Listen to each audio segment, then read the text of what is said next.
is the Glass Cannon Network.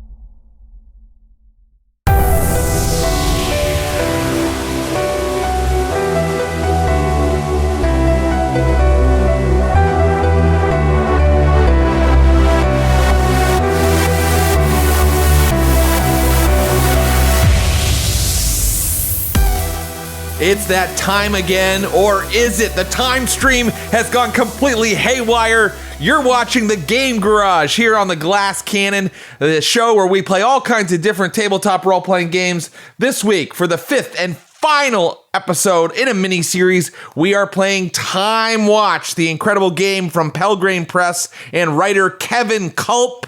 And as always, I have these beautiful, illustrious, storied masters of the role-playing art with me. Mary Lou, Joe O'Brien, and Paula Deming. What's up, guys? Hello. Hello. Okay, guys, quit talking so much. Just shut up for a minute so I can say something. God, I can't get a word in. I want to let the chat know that we are doing a giveaway this week. What? We are going to give away. You know what? This in particular copy of TimeWatch from Pelgrane and Kevin Culp, and the way that you can enter to win your own TimeWatch core book and have time traveling adventures at home with your friends is by looking in the chat. Brennan's going to post a link. Follow the link to a form that you can fill out, and we'll announce the winner of the core book in the chat by the end of the episode. Now, this is going to be for people in the domestic United States only. I'm sorry, TimeWatch agents can teleport anywhere, but I know it's horseshit. But that is who it's going to be for. So please, and we will continue to post that link in case someone missed it here at the top of the show. Okay, that's done. We've said all of that. What's up, you guys? But if you don't win, you could still buy it at a discount. If you're into it, if you want to check it out. Yeah, that's right. Thank using you, the code Glass Cannon on the Pelgrane Press store. So drop that code at checkout for, what is it, 10% off, I think. 10% off. And guys, check out everything Pelgrane does, because their gumshoe games and all of the stuff they do. They've got sci-fi games. They've got fantasy games. They've got horror and mystery games. It's a really cool company. Kevin Culp has designed a new one called Swords of the Serpentine that's coming out soon. That's like swords and sorcery, like Conan or Fafhrd and the Grey Mouser. That's coming out from them soon. Check out everything they do. And we want to thank Kevin and Pelgrane for helping us put together this great TimeWatch stream. Okay, that said, before we just hopped in on to the stream here to start playing, I think, Joe, you kind of gave Paula a spoiler on a video game she's playing, right? You kind of spoiled it for her. I didn't realize you could still spoil Bloodborne. That's not I never played it. How Game's old been is out for a Bloodborne? decade. How it's not been out for a decade. Come on, it must be out for a decade, right? For a while. I have watched I'm not going into this game as blind as I tend to go into things, because I have watched other people play it. So there's some stuff that I do just know, but I did not know the second phase of this particular boss I'm fighting right now. But that's fine, because I'm gonna know it today when I play it and beat it. So like, whatever. So I found out a few. Just don't. Luckily, neither one of you have seen Doctor Who, because you legitimately cannot spoil that for me, because this is gonna sound weird. I sort of watch it for work, and I need for work to be not spoiled. So you luckily cannot do that. Okay. All right. So you believe in spoilers sometimes, Paula, but sometimes you're cool with them. I mean, it kind of depends. It's sort of on me to avoid spoilers, I think, if I want. Or to say to people, hey, I've never watched Game of Thrones. I've avoided most of the spoilers. Maybe one day I'll watch it. Don't talk about it in front of me. Please shut up. Stop talking. Joe, do you hate spoilers? I despise spoilers. I go to extreme lengths. Let's use Game of Thrones as an example. Me and my buddy Nick Lowe, I would invite people over. I always hosted Game of Thrones nights at my apartment in New York. And so we'd crowd a dozen people into this tiny living room every week to watch the show.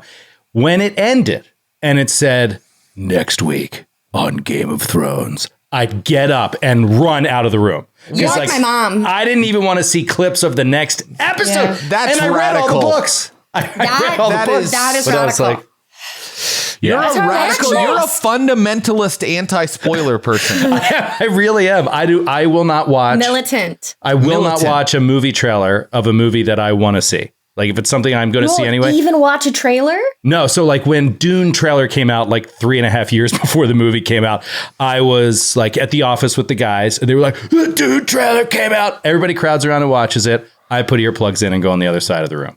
I'm just obsessive about spoilers. Wow. I kind of like, I don't watch trailers for movies I want to see either, but if I happen to see it, I'm just like, oh, well. Or like if I'm on Twitter and someone's like, you know, remember when this happens? I'm like, okay, well, that's fine. I heard about it. I'm like, I guess you could call what I do being an adult. And What do you think, Mary Lou? How do you feel about this? I kind of flirt with spoilers. I like a little bit. I like a little bit. little When I was tease. a kid, yeah, I used to read the last page of a book before, and just because that when everything like clicks into place and I've like figured out how it gets there, that's really fun to me. Okay. Or I don't mind spoilers so much. I never really have, and I even kind of, I don't know, I find them like a little fun, a little like, how does that happen? How do we get there? It's a little It's tease. like a little tease. But wait, Joe, Yeah. how old can something be where you can't claim spoilers anymore? Apparently, the age of Bloodborne. Which I found is 2015. So I was way off. It's only 7 years old. That's close to 10. That's it just closer had to 10 than not 10. Yeah, closer to 10 than not 10. And I just want to clarify on this particular spoiler because it's amazing. For people that are in to Souls games, it's a classic spoiler, which is somebody, in this case Paula, says they are having a hard time with a particular boss fight. And you then let slip that they haven't even finished phase 1 of that boss fight. Right. They think they're about to beat the boss, came close a few times, but it turns out that when you finish that first part, it starts an entirely new fight. So it can be very deflating to find out ahead of time that you're not even halfway through what you thought would be the end. But Paula, I mean, that's probably good because whenever I used to play video games, and I can't anymore because of my nerves, but when a boss would like suddenly transform into its more mightier form, that would make me panic so hard. Tears.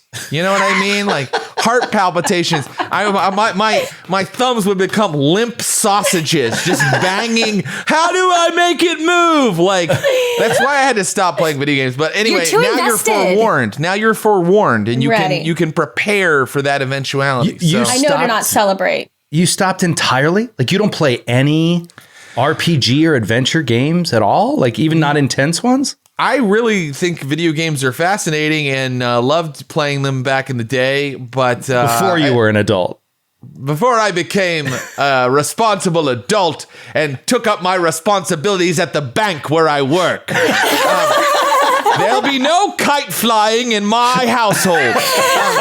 No, I just I have too many nerdy things, and one had to go. And That's fair. The load times on modern video games started to bum me out, and I said, I think I'll drop this one. But sometimes, you know, my wife Kara and I will play a little Super Mario World on my SNES there you classic. go. So That's beautiful. That's great. right before beautiful. our love making. Was that too much? Because you're an Was that too adult. much? Was that too much? It was. For me, I can't speak for everyone. For me, yes, it was. Okay, all right. Yeah. Who doesn't enjoy a little Super Mario World before their love making? Stop saying That love way, when making. you know, at a critical I gotta be moment, honest. you might go, woohoo. I'm gonna win. Yeah. To answer your question, to be honest, I'd never thought about it.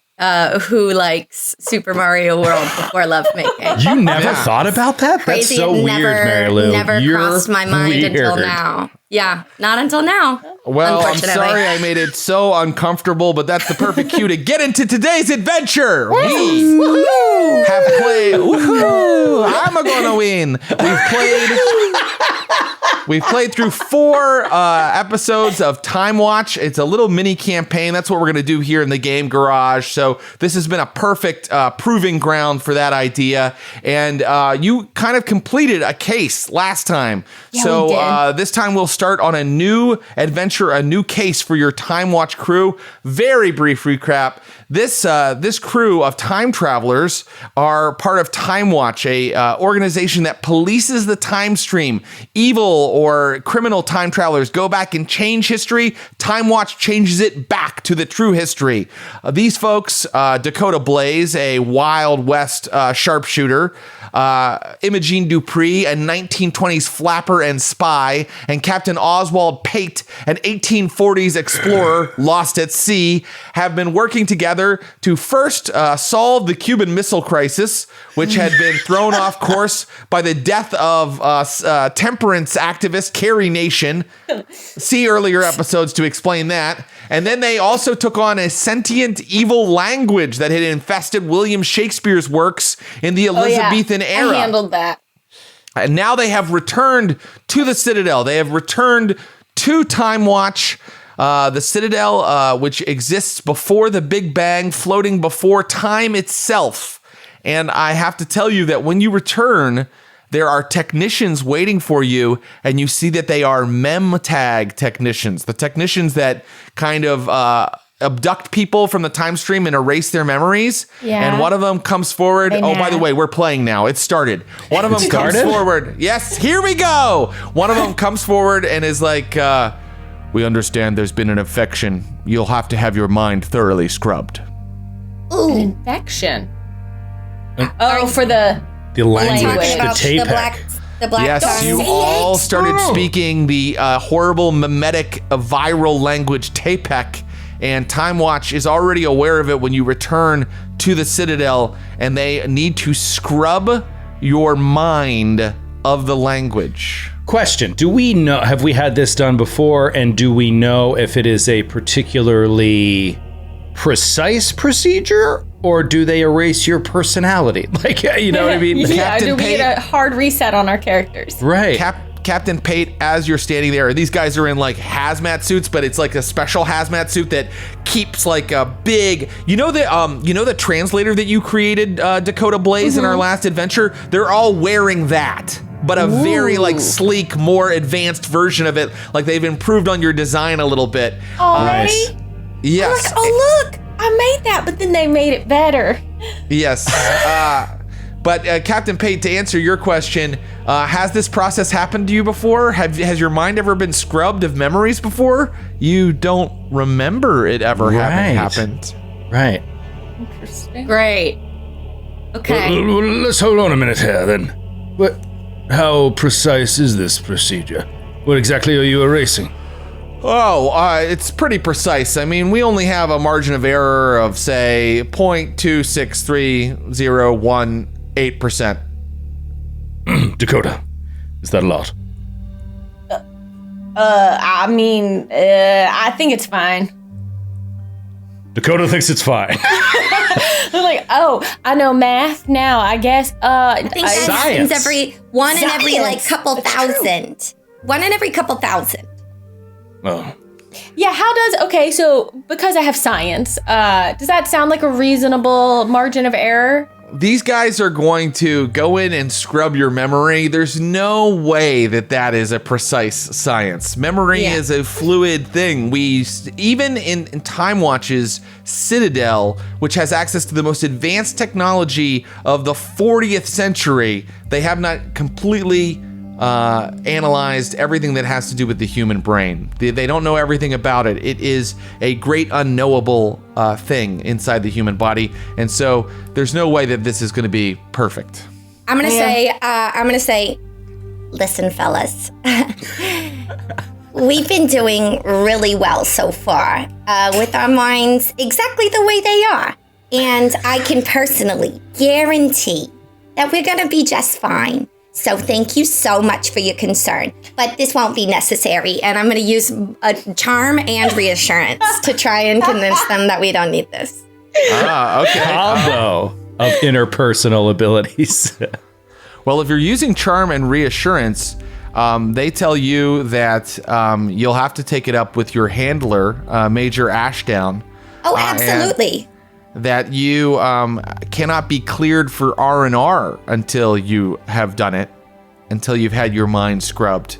And R&R, of course, is when you all relax and get those beautiful, beautiful points back that you so desperately need. I do want those points back. Yeah. Well, let us just talk to Major Ashdown then. Don't worry about it. It's a little above your pay grade. No offense.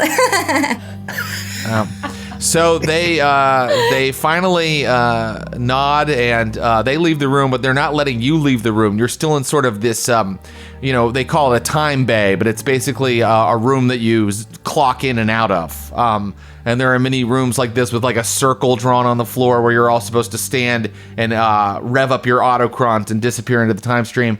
And this is where you arrive into the TimeWatch Citadel. And soon a figure comes into the room. It is definitely Major Ashdown, but he's wearing some sort of like isolation unit on his head. It's like the translator, but it's even more opaque and it covers his face. And you can see that he's not even letting you hear his voice. Like you hear inside of the big isolation unit, and then his words appear on a screen on the front of the helmet.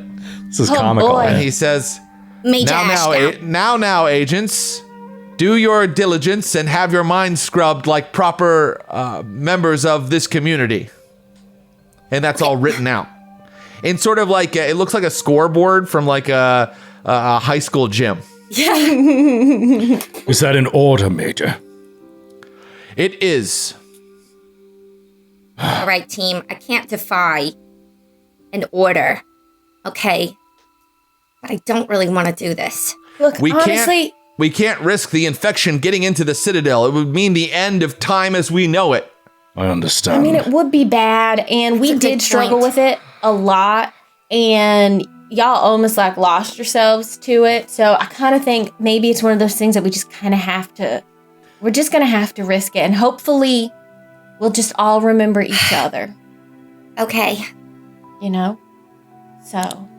All right, the technicians come back in and they put gags, like metal gags on all of you. They're almost like gosh. bits that you have to, and then but they can't risk you saying a word. That's what it says on the front of Ashdown's helmet.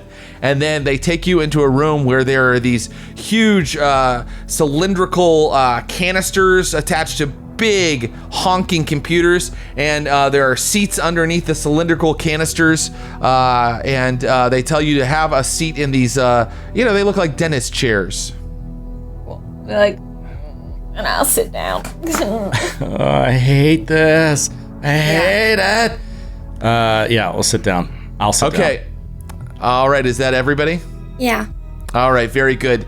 Then they start to rev up the machine, and you can suddenly see a very personal memory of yours, Captain Pate, just appear on a view screen. It's like when you said goodbye to your children, if you had any, when you left for the exploratory mission that you went on, the final mission you ever went on.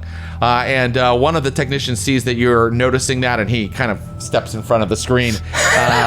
And they start pushing buttons, and all of you have a dream, but it's like, it feels like having a dream, but it's like having a dream in fast forward. The moments of your life are flashing in front of you, and you can feel the moments where you heard and spoke Tapek.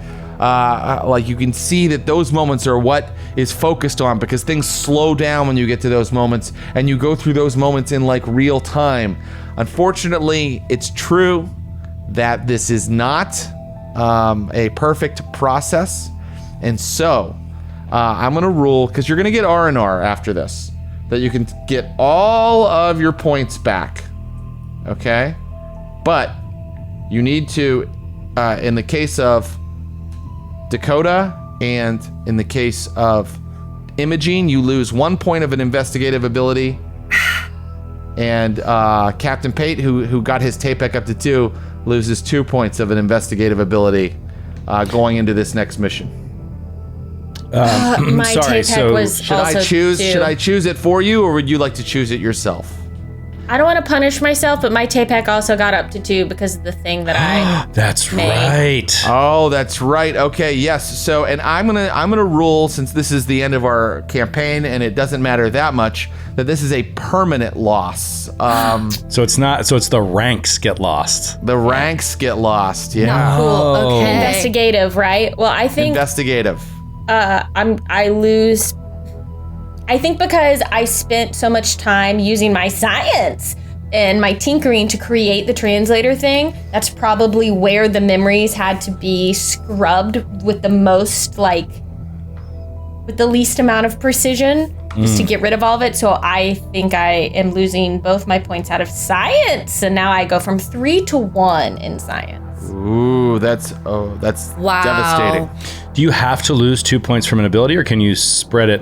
You can one spread it to two different. one out of 2 different ones, yeah, or one, Okay. I will say that just because I think it's an interesting role-playing choice. How about he loses a point because they're messing with his language and stuff. How about he loses a point of high society? So when he comes back, he sort of forgets that like how to behave, right? In around rich people, and he gets more into the gritty sailor sort of vibe. And then I'll lose a point of military tactics. Oh God! Oh, Yeah.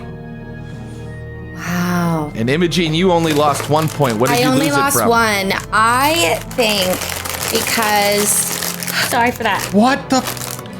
Who's eating Cheetos during the during the Not show? Cheetos, they're little crackers. My stomach's growling, and I had to pull them out of the thing, and I knew it was going to make noise, but I thought they'll take this out of the You thought audio. it wouldn't make any noise. I'm so It sorry. made the I'm so most sorry. noise. it was just a tiny Crunch a bit. cracker now. That's okay. Eat your cracker, girl. Enjoy that Yeah. cracker. Yeah, everyone watch Paula eat a cracker. Everyone watching? All right. Good. Look, I'm sorry. We were about to focus on Mary Lou for a minute, and I had to make it about me again. It's okay. Sorry. Crunch. Welcome during back Mary Lou's monologue. welcome back to the Glass Cannons episode of Paula Eats Crackers. Oh no, Polly want a cracker.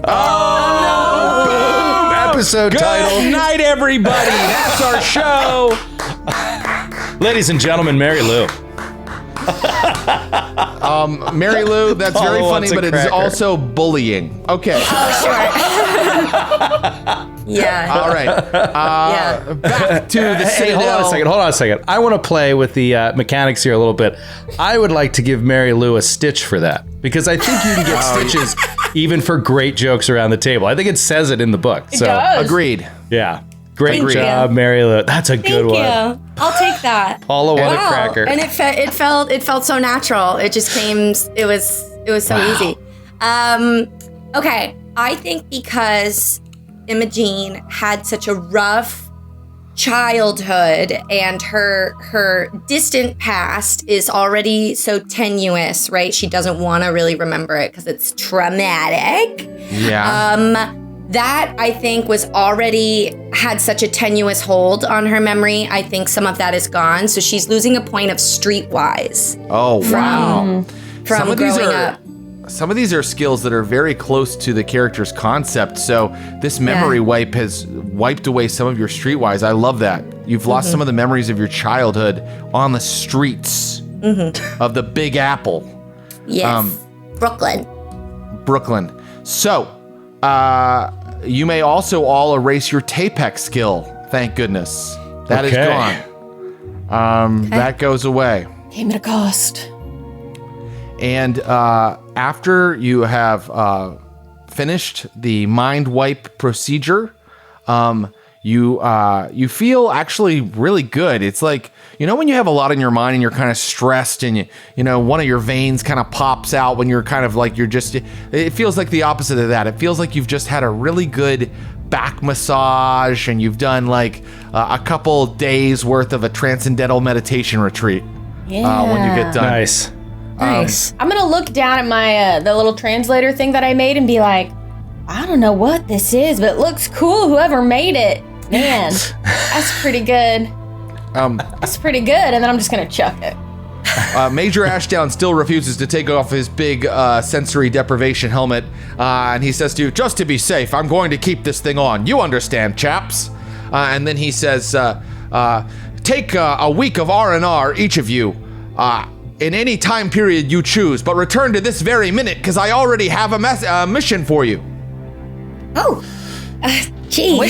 I wish I knew why he refused to talk to us with his voice, but... Yeah, it feels a little rude, but I guess that's fine. A whole week of R&R. Thanks, Major. And so, briefly, I would like to know, where do you go in time to relax, each of you? You're not just staying at the Citadel. You can travel anywhere in time and space. Go somewhere and relax for a week. Where does Dakota Blaze go? I think I'm gonna go to, like, way back. Probably like the 1500s, but in the Americas, like in like Colorado or something. So where it's just like the indigenous peoples and like horses. And I just want to go somewhere where I'm just like in nature with wild horses, and I'm just gonna like camp a little and just like hang out with horses. So this is funny. I think you would know this, but I don't think horses were in the Americas at that time.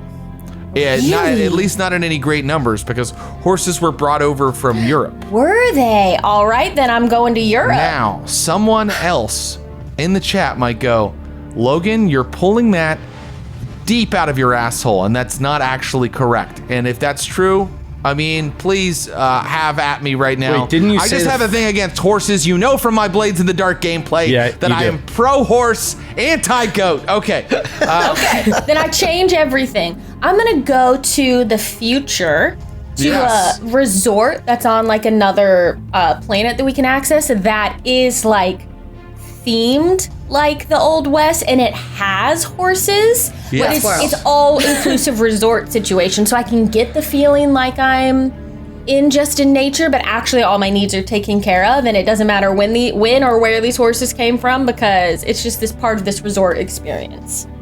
That's great. So, this is getting very meta. You're going to a recreation of a time period that you were actually from. It's great because it actually takes all of the hard parts out of living in the Old West. And I realize this actually would be more relaxing. Yeah, it would be, and it is. You enjoy your stay in Westland. It's the wildest place on the galaxy. Yeah, Westland, soon to be a major series from BHO. Okay, you get all of your skills. Your pull points are back, except for chronostability. Chronostability, you return 2 points to it. Okay, I'm 8 of 10. All right. And then everything else, including investigative abilities, is refilled. But of course, the points that you lost stay lost from your memory wipe. And now I will ask Captain Pate. Captain Pate, where do you go in the time stream to relax? Captain Pate is going to go to 1992. Yeah. Fuck yeah. He's going to see go the to movie The Last 1992. Boy Scout in theaters. Yes, he wants to see The Last Boy Scout in theaters. He heard great things about Unforgiven, and he wants to hear more about, or wants to learn more about Dakota's time. I like this idea of, I picked 1992 as kind of random, but basically a time before like full-blown internet and cell phones and all that kind of stuff. But a time when sailing technology was, at a high, and he is going to go to like an unassuming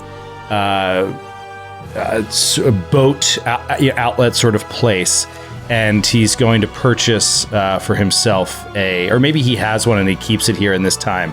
But he's going to take a sailboat, like a small, refined sailboat, and he's going to spend a week sailing the Pacific, like trying to get from Mexico to like Indonesia, basically, on his own, just like to be alone with the water, basically.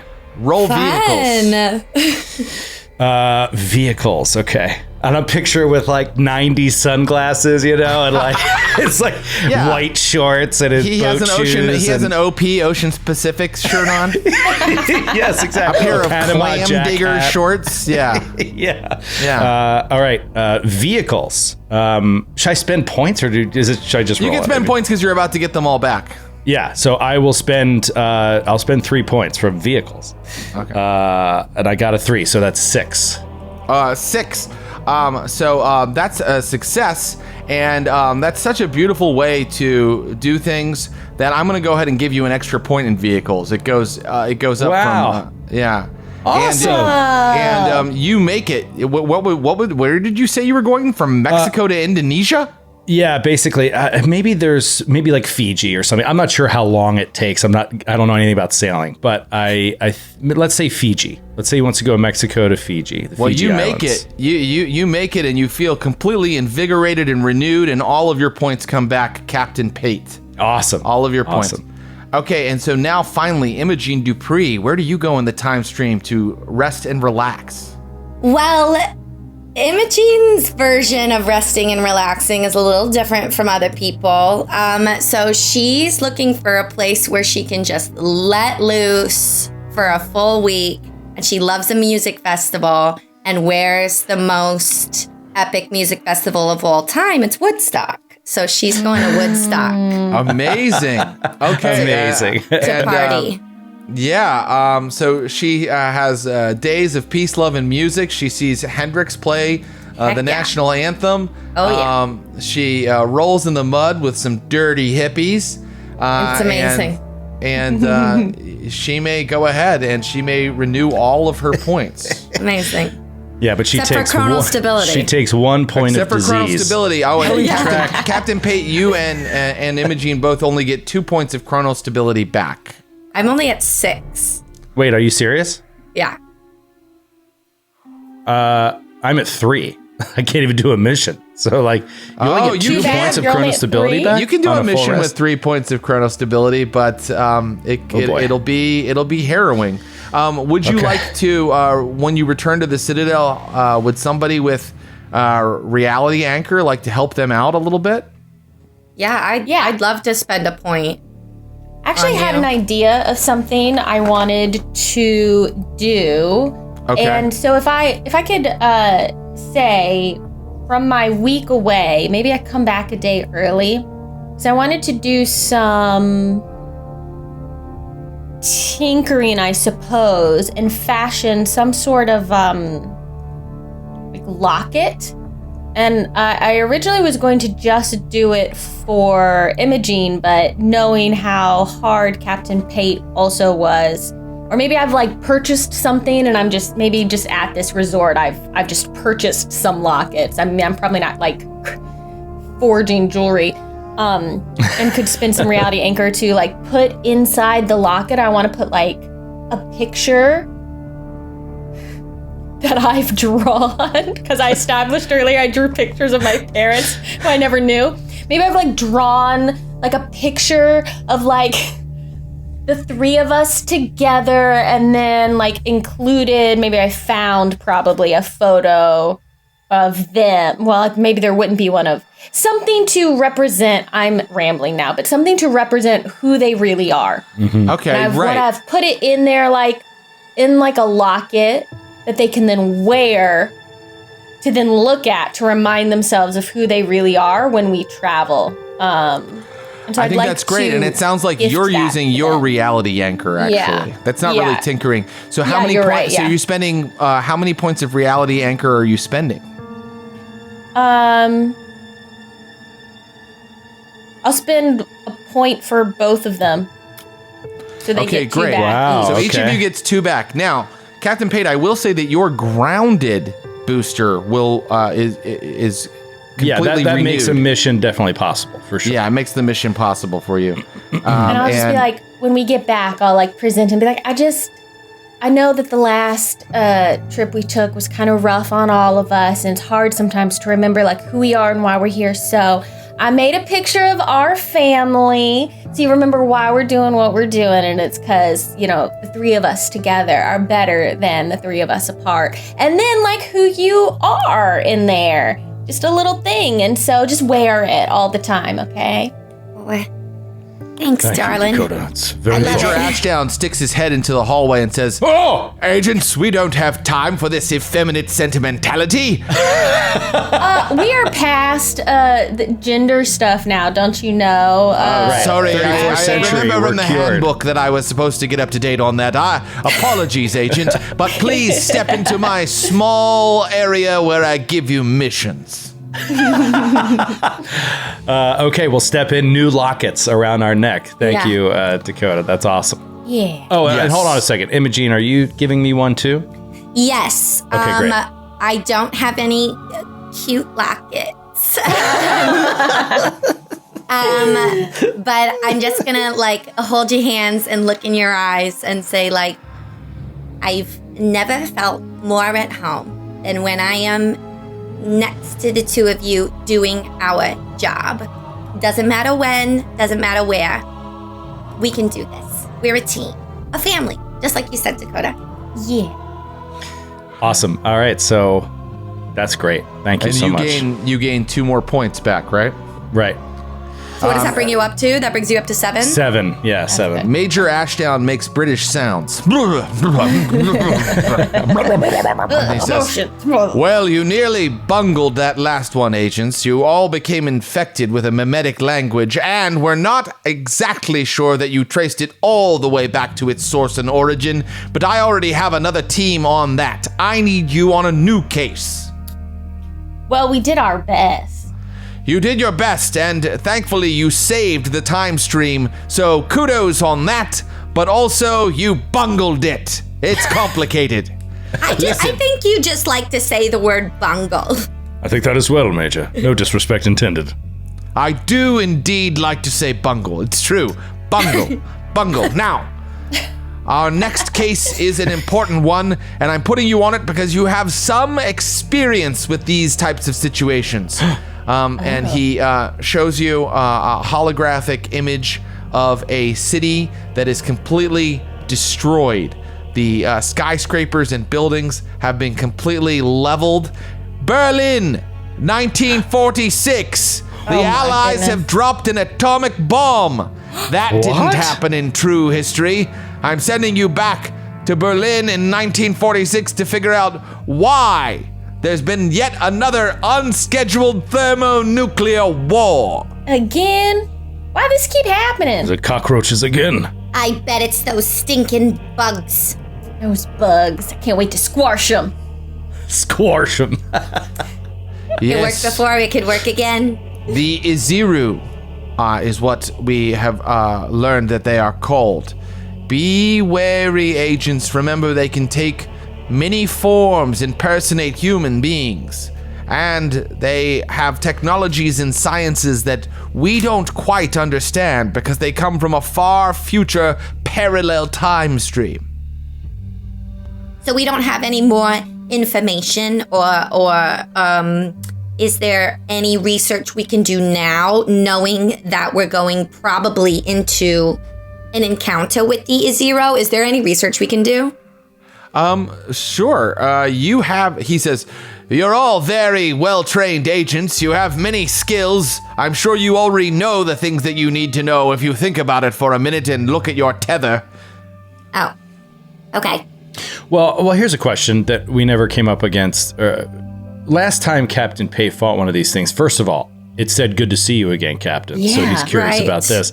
Secondly, he fought them hand to hand, and he got his ass handed to him, Captain Pate. And if Dakota didn't save his ass with some paradox prevention, he'd be down for the count. So my question is, do we know in all of our research or studies of any weaknesses of these creatures? Like, is obviously just standing and trying to fight like a boxer with them is not the best way to go about it. Do we know something that they hate or are weakened by? Cockroaches are tough, though. They're not weakened by many things. Unfortunately, their chitinous armor is very hard to penetrate. but perhaps you could requisition some stronger equipment from the quartermaster. Oh, interesting. Yeah. I'd love a little upgrade to my revolver that I keep wanting to call a rifle, and if I've called it a rifle, I did not mean it. I meant a revolver. I don't know what I've said every time I've said it. I think you've said revolver. Yeah, we've also called it a 6-shooter. Yeah, that's right. My 6-shooter. Yeah, yeah, no problem. So I think that you could probably get some beam weapons if you have the skills to requisition them from the quartermaster. Interesting. Beam weapons. Okay, cool. Let's do it. How do we do that? What is a requisition roll? Like, do you use investigative abilities or do you use general abilities? I think that it's up to you. What do you think that you would use? And I'll tell you whether I think it'll work or not. I think I might. Maybe because I like guns a lot, maybe I have a bit of a rapport with the quartermaster. And so I might go over and like try and use some charm to be like, hey, bud, you know how much we like talking about guns? Want to make my gun more awesome? I'm afraid not. Charm is not enough. I'm sorry. By the way, he is an ancient Egyptian slave that is now the quartermaster of TimeWatch's weapons cache. And he says, I am sorry, great priestess, but I am not allowed to give out weapons for just anybody who hasn't filled out the prerequisite paperwork. So then how about Captain Pate uses his bureaucracy ability to work through the proper channels, deal with this nonsense, but get it done, because honestly, we've got all the time in the world. You know? Yes. So how about he hands you a Zen plasma rifle? Zen plasma rifle. Yeah. The sound the Zen plasma rifle makes when it's warming up is piercing and distinctive. And when used by government anti-riot troops, protesters have been known to surrender or flee before a single shot has been taken. Oh, wow. The glow from its plasma conduits is disturbing. This weapon, it gives you a +2 damage when you roll it. Ooh. And do we all get one or just Captain Pate? I'd say if Captain Pate, are you spending a point of bureaucracy? Yes. Then yes, you all get one. Nice. I'll spend it. Hopefully we don't run into any bureaucratic challenges trying to stop this global war. Well, we're not going to stop the war. We're trying to stop a nuke. A nuke? So one thing you should know about the Zen plasma rifle is that it has extended range. So it really can fire from pretty far away. Okay. And it gives you a damage +2. All right, let me know when you have done so you have weaponry that you think will work a little better against their armor. What information do you want before you clock into Berlin in 1946? I think before that information, I think I also want to requisition something that shouldn't be too tough, which is period weaponry. And since we're going into a war zone, I think that it stands to reason, just to protect ourselves, even from human beings at the time, that we could have some automatic, or semi-automatic rifles, basically, on our person. Maybe some German weapons if we're hopping into a German area, or maybe if we think the Allies have already, bombed and are kind of controlling them, maybe we would use more allied weapons. I'm not good with the weapon types off the top of my head, but they obviously have small semi-automatic weapons in the 40s. Neither am I, but your idea of contemporary history will let you know what type of weapons the Allied troops and German troops were using. So would you like to get your hands on like a light automatic submachine gun? Yes, exactly. Okay. What are you using to get your hands on that? Because this is a whole separate scenario. You're getting historical weaponry now. Preparedness? Yes. Great. Give me a roll. Okay. I will spend 3. Actually, no. I'll spend 2, just because I feel like if we don't get the guns, it's fine. We can work without them. But I rolled a 3 and got a 5. Yes. Okay. So you can let's see. You rolled a 3. You can have 3. You can have 3 period weapons. Awesome.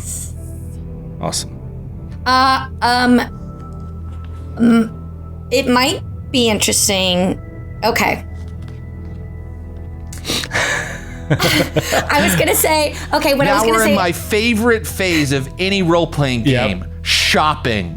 Oh, the action and the laughs never stop with shopping. Go ahead, Mary Lou. I'm sorry. No, but then I think I'm going to bring that point into it. I was going to say it might be interesting to have not just allied weapons, but also maybe an Axis weapon in case we need to fit in somewhere. But then I thought, oh, shopping is so boring. So what if we all agreed that we have 3 period weapons and we can like decide what they are as we go? That sounds fair. And it works with the captain's preparedness flashback ability. So you have 3 period weapons. One is ostensibly a light submachine gun of some sort, but we don't know if it's allies or Axis. You can kind of announce it when we get there. Does that sound fair to everybody? Yeah, that sounds fair. Okay, Because it's also like, man, it would be so convenient at a certain situation to be like, I really need a sidearm here that is like can't be seen, and there might be another situation where you're like, I need a sniper rifle, a massive gun from far away. That's fun. With yourselves properly armed, are you ready to clock in to Berlin in 1946?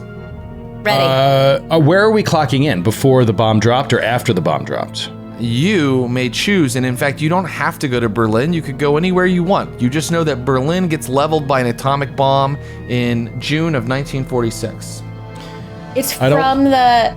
Do we know who dropped it? It's from the Allies. Is it the U.S.? We don't know everything. The problem is TimeWatch sensors pick certain things up, but they don't really give you all the details. Mm-hmm. So, for example, when they sent you back to 1700, they could just tell that the population levels were like really wonky in France.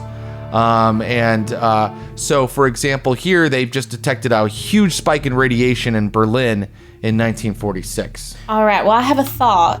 If y'all are open to it. Yes. What if we go back just a little bit early, just a little bit before the bombs dropped, and maybe we can tap into some of the codes, the messages, the orders that were being sent back and forth that were coded at this time, and perhaps Imogene might be able to use some of her spying skill to like intercept and decode the messages so we know who sent the order, and then we go to them. I had another thought. I don't know. Maybe that's too complicated.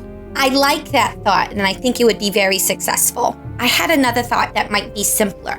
Yeah. What if we traveled to like a year after the bomb was dropped, and we just asked people who did this and what happened? We could, you know what that is? I do have a tendency to overcomplicate. I think that's real smart. Let's go to a year. So that was both were great ideas. Your idea sounded fraught with adventure, Paula. It really did. But it is also okay to take what you believe, you hope, is the path of least resistance. And so you all enter one of the time bays. You activate your autochron. You hold it in front of you. The warm golden glow of champagne bubbles spreads around you, and you find yourself falling through the years. Spheres, each showing a different moment in time, flutter past you, and you feel as you're falling, and everybody makes a travel test. I hate this part. These are tough. Because I'm bad at it. Well, I failed mine. I rolled a 3, so I'm down to 6 of 10 chronal stability. I'll be using stitches probably to avoid the next couple, I think. Again? Mary Lou failed too. Mary Lou. I got Lose 1. 2 chronal stability if you failed the test, but of course, Captain Pate, you don't need to take a test because you are grounded. Right. You need another die, Mary Lou. Just change. That one is terrible. What? This one, I am. I'm getting a different die. You need it, because that one rolls you a 1 every time. This one gets me a 1 on every single chrono stability check. Get that out of here. It's not cool. Take the cursed die and throw it in the goddamn garbage. It's gone. Throw it away. All right, it's gone. You suddenly find yourself falling forward out of the time bubble onto the street, in the middle of a completely decimated urban landscape. What street are you on? The street sign is long gone. You just see the blackened, hollowed out shells of buildings, and you can tell this was once a great metropolis, and now it is nothing but a graveyard. Sorry, go ahead. No, we're all like, what should we do? With my streetwise, would I know in a situation like this where the survivors might hole up or be, so that we could go and ask them who did this? What a great idea. Yes, you can figure which building seems like it's the most intact and would provide good shelter for the greatest number of people. So I will point that out to everyone. We can decide if that's where we want to go, but we at least know that is. What were you thinking, Captain Pate? Oh, I was just going to back it up to I don't know why we would jump into the middle of the devastated irradiated you landscape. Already have. Exactly. Quit correcting I don't know the why things we that do I that. say. Why wouldn't we jump into London and read the newspaper? Or Frankfurt. You can do that. And see what they're saying there. You can do that if you. But if I you like would this prefer to idea. do I that. mean, if there is anyone alive here, then yes, let's go there. Again, my concern just being they don't necessarily know, right? They might not know, but we'll see. Let's see what Hopefully they know. this far after the fact, they'll know who did it to them. Yeah. We hope. Okay. Could I do a test real quick to see if an investigation? This would be tough. What skill would it be? Oh, maybe you guys would be better at it. Maybe it's hacking or science. But I just want to know if there's any radio signals happening, right? So is there any form of communication that's going in or out of this place? Or is it just dead zone, completely dead? Your tether could analyze that. Okay, yeah. So could I use the tether to analyze if there is any sort of communication signals, wireless communications happening at all? Yes, you may, and you see that there are radio signals, but there are less than there would be if it was, a thriving city. Right. Okay. All right. So I just want to make sure people weren't completely cut off. All right. Great. Then let's try to use Dakota Streetwise to track down. Look around and be like, people are here. I bet they're in that building. Let's go. You arrive at the hollowed out skyscraper. And you go into the big double doors. They were once grand oak doors into the lobby of what might have been a bank or a place where people did business. And now you see it's become an encampment. And there are many German people here. They look dirty. They look sick. Some of them are missing hair or look like they've been badly burned. And many are the types of people that would not have gone to war during World War II. So they are older men, they are young boys, they are women and children, and they look up at you in fright when you walk through the doors. What is your impersonating mesh kind of making you look like right now? I think I'm going to use my reassurance and my interpersonal skills, my high charm. I think our impersonator mesh, we should look like country people, German country people, because what I want to use is say we don't know what happened. We were living out in the country. We didn't have a radio, and we've been too scared to talk to people. Can you tell us what happened? Great. Using your reassurance, they tell you that you are not welcome here. We already don't have enough food to feed the people who are here. But if you would like to know what happened, the Allied pigs were not strong enough to fight the German people head on. And so they have resorted to this treachery to destroy us. Yes. Which pig? In particular? The Allies. The Americans. Right. Oh, so it was the Americans. This is an old man. They couldn't fight their way all the way to Berlin. So instead, they just destroy us. And this is the end of the earth. This is the end of the world. Because when they start dropping these bombs, then we are truly in trouble. Have you had any news since the bomb was dropped? Is our Führer still Why did you gag a little bit as the Führer? Sorry, radiation poisoning. I am no fan of the Führer either. What has he done to help us? Where is the German government in this time? We are on our own out here. We have had nothing. You are the first people to come and visit us and try to help. Really? So you haven't had any news? No radio? Any other contact where any other bombs dropped? We get news. There have been no other bombs dropped. This is how they have ended the war, Fräulein. This is how they have ended the German front of the war. We're not even sure if the Führer and the High Command are alive. Okay. Thank you so much. And now get out. There's not enough food for you. Oh, we'll take care of our own food. We just wanted information. Is there anything else you know? Only that I am sad that I have lived to see this day. Yeah, this is depressing.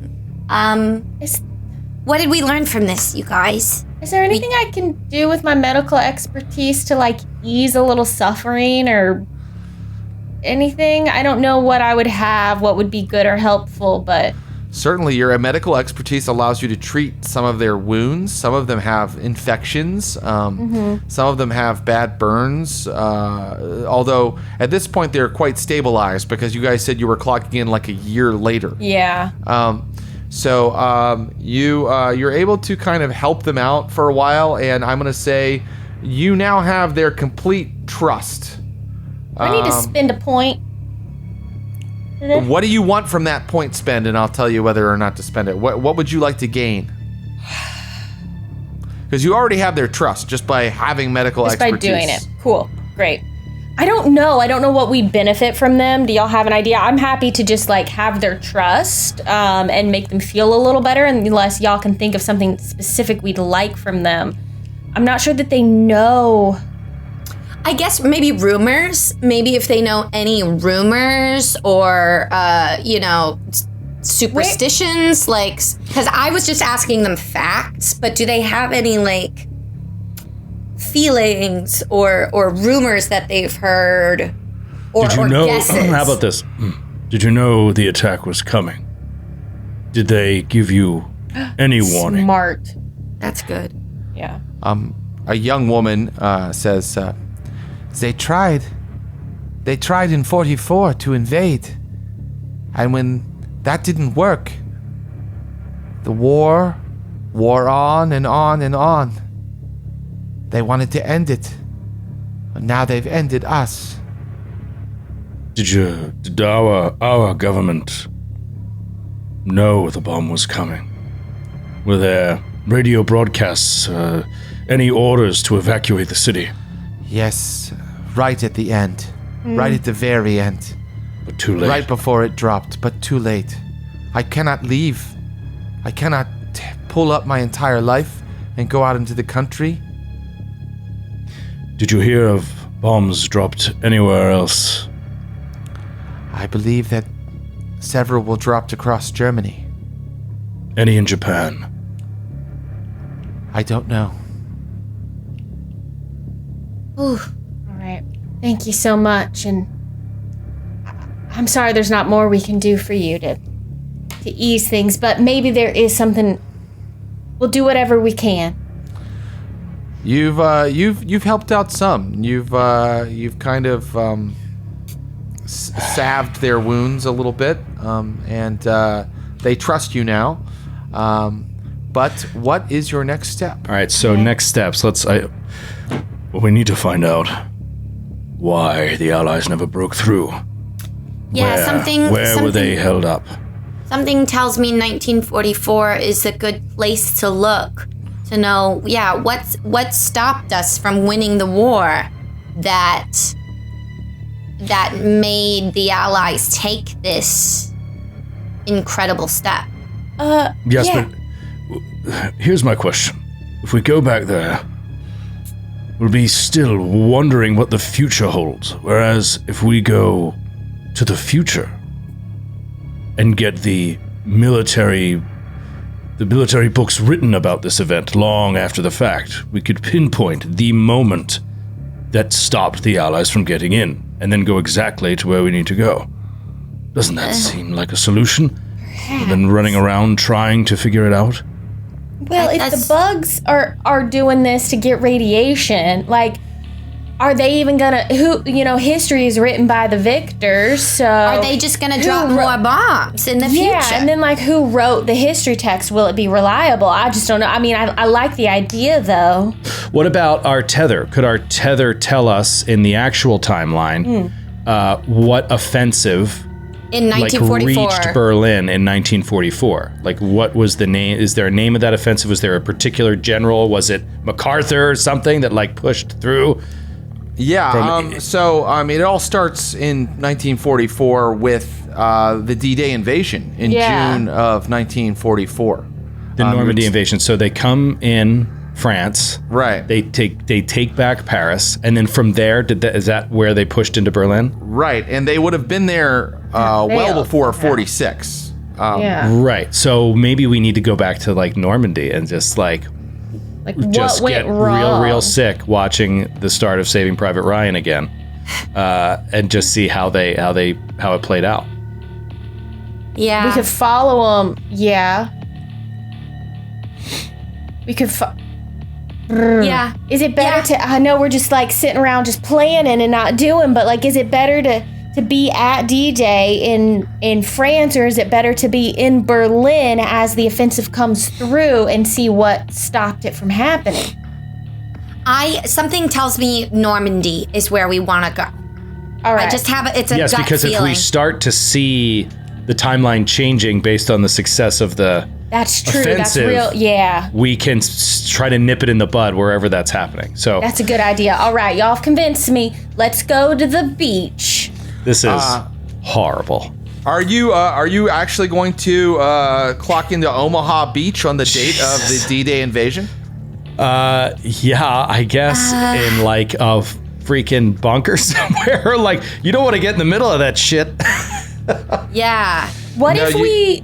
You want to be careful, but What I if- mean, look, I'm not gonna play that kind of dirty pool with you where you clock in and I go, you're you're about to be shot. Like, you guys are smart enough to, like. I have an idea. clock What in. if we I clock have an idea. in with the people calling the shots but who aren't actually in the field? What if we call? Yeah, that's.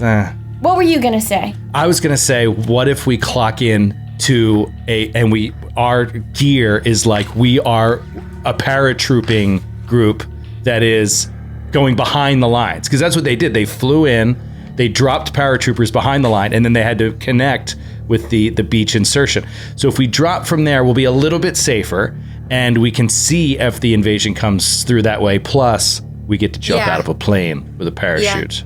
And with my unobtrusiveness, I can probably keep us safe until we figure out what's going on. I think that happened, but yeah. Well, it happens Okay, in this very timeline. good. So you're gonna clock in far behind the enemy lines. Is that right? Yeah, like it's still the same invasion. Like it's during the Normandy offensive. Whenever whenever the paratroopers are going in to drop behind. And you're going to make yourselves look like Allied troops. Is that what you're doing? That's what I want to do. But you want to actually jump out of the plane. You want to clock into the aircraft carrier, whatever. Not the aircraft carrier, but the plane that we're gonna parachute out of. You want some adventure. Yeah, I want some Captain adventure. Pate, you're crazy. Well, I say let's do it. I'm a risk taker. Let's jump out of a plane. Okay. Okay, so the night before D-Day, the 101st Airborne did a night drop before the invasion, and so many of them were lost because they dropped at night. There were a lot of crashes and equipment was destroyed and stuff like that.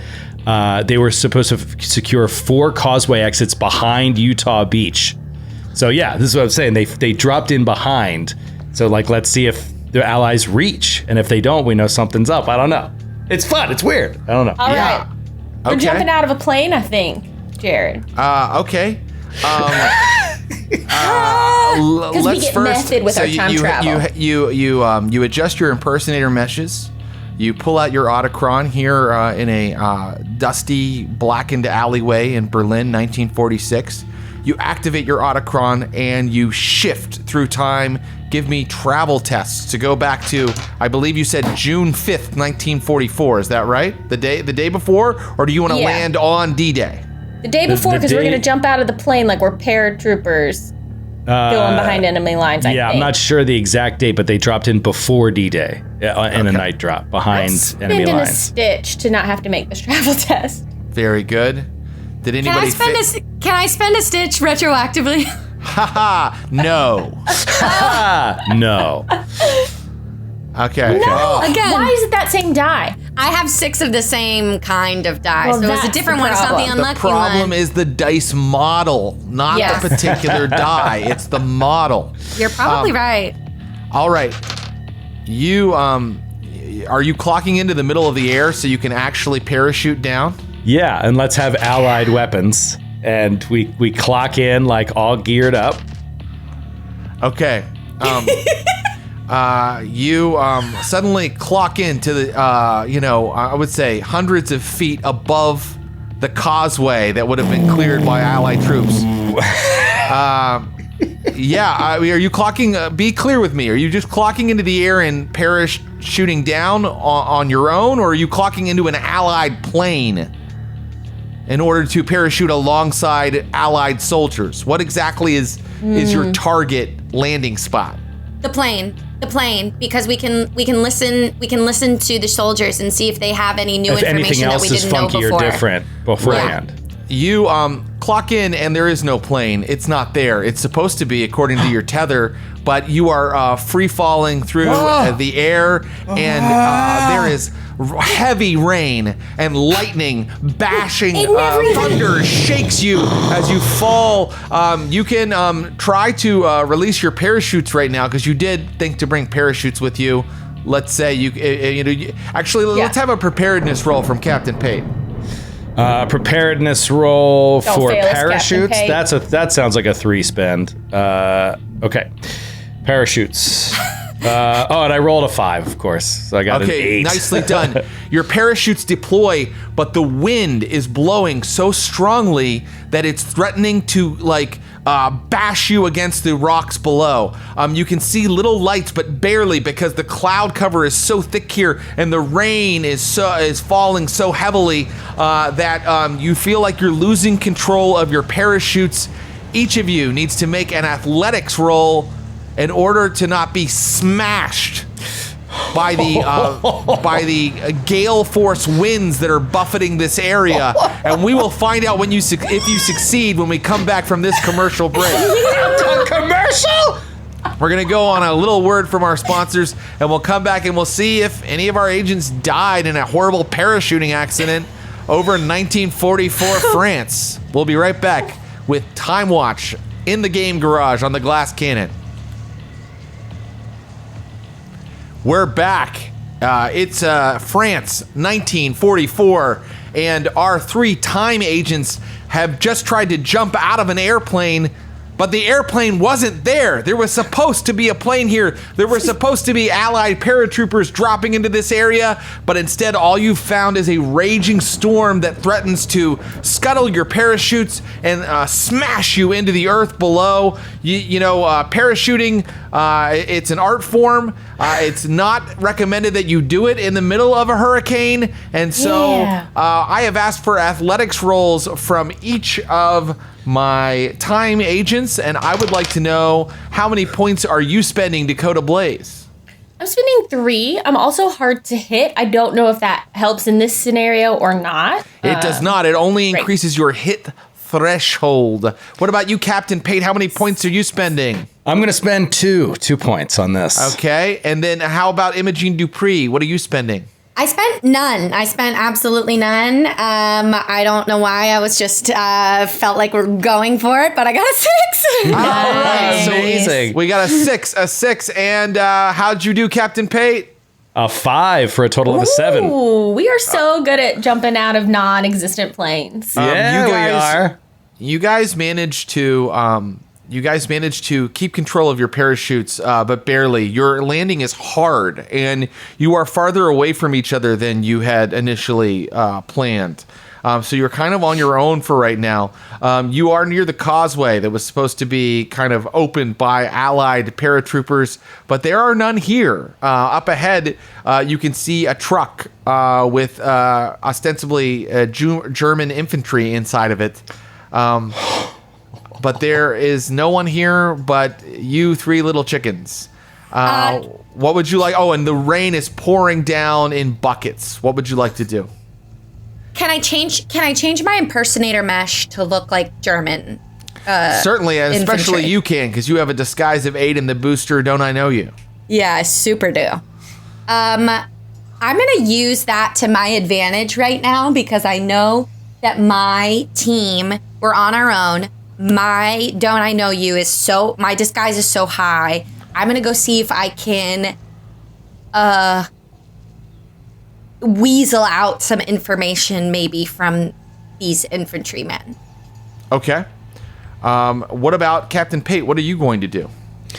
I think using his flashback for preparedness, I'd like to have, and I don't see why we wouldn't have this normally, so I think that a flashback for preparedness would make sense, that we would have some sort of monitors that we all wear so that we can locate each other, you know, like through a tether, like while we're there.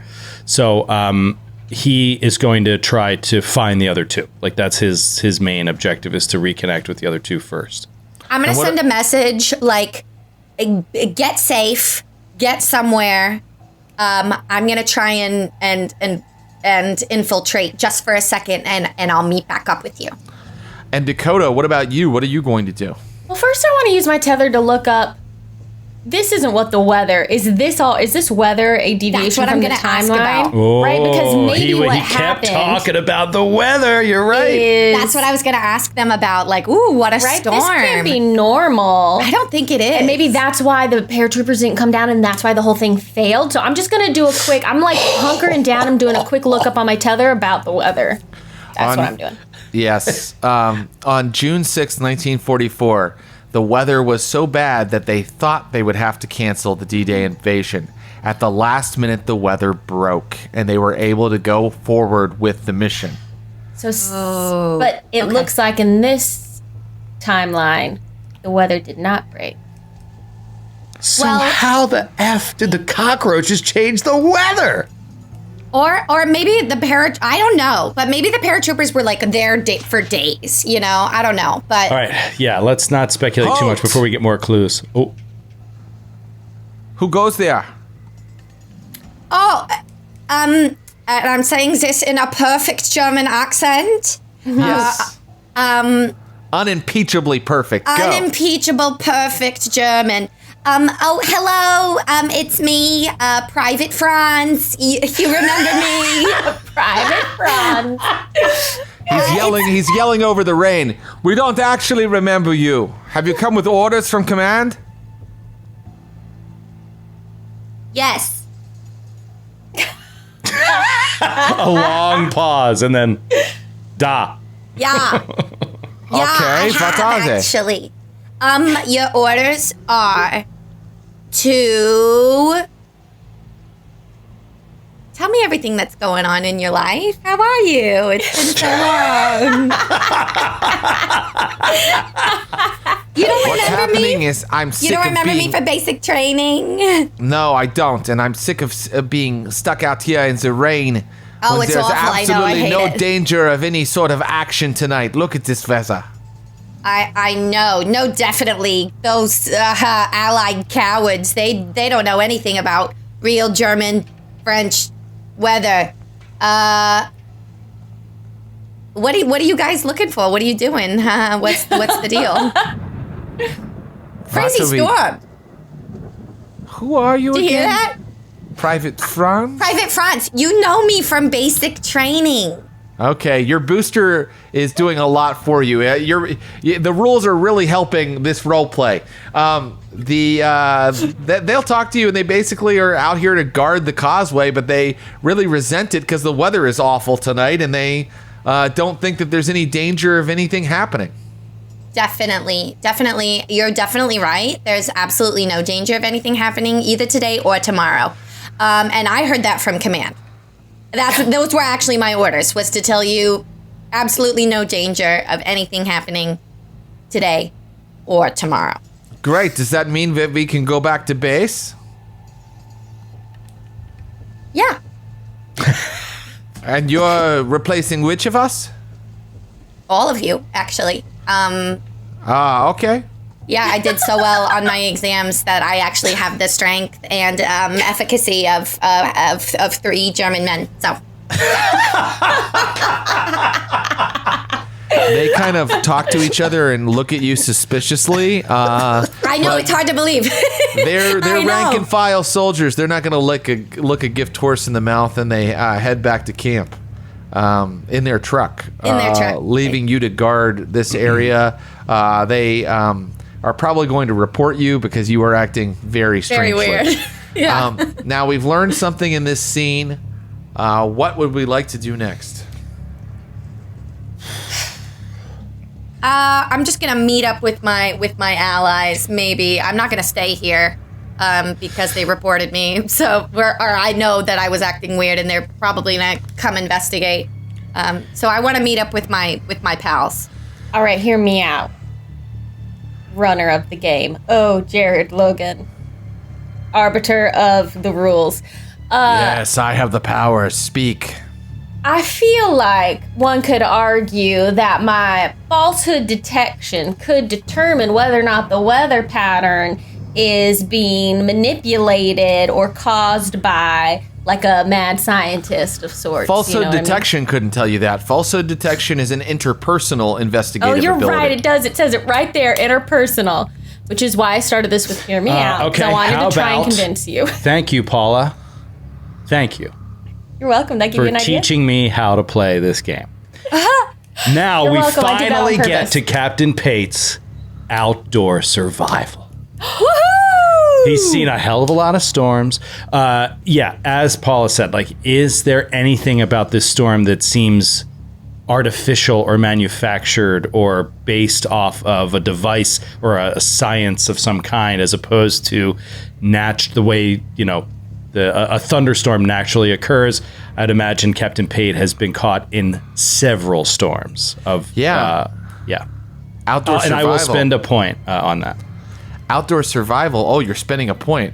Outdoor survival tells you that this is an unseasonable storm. Mm-hmm. Its strength is extremely unusual, and your point tells you that it's coming off of the channel.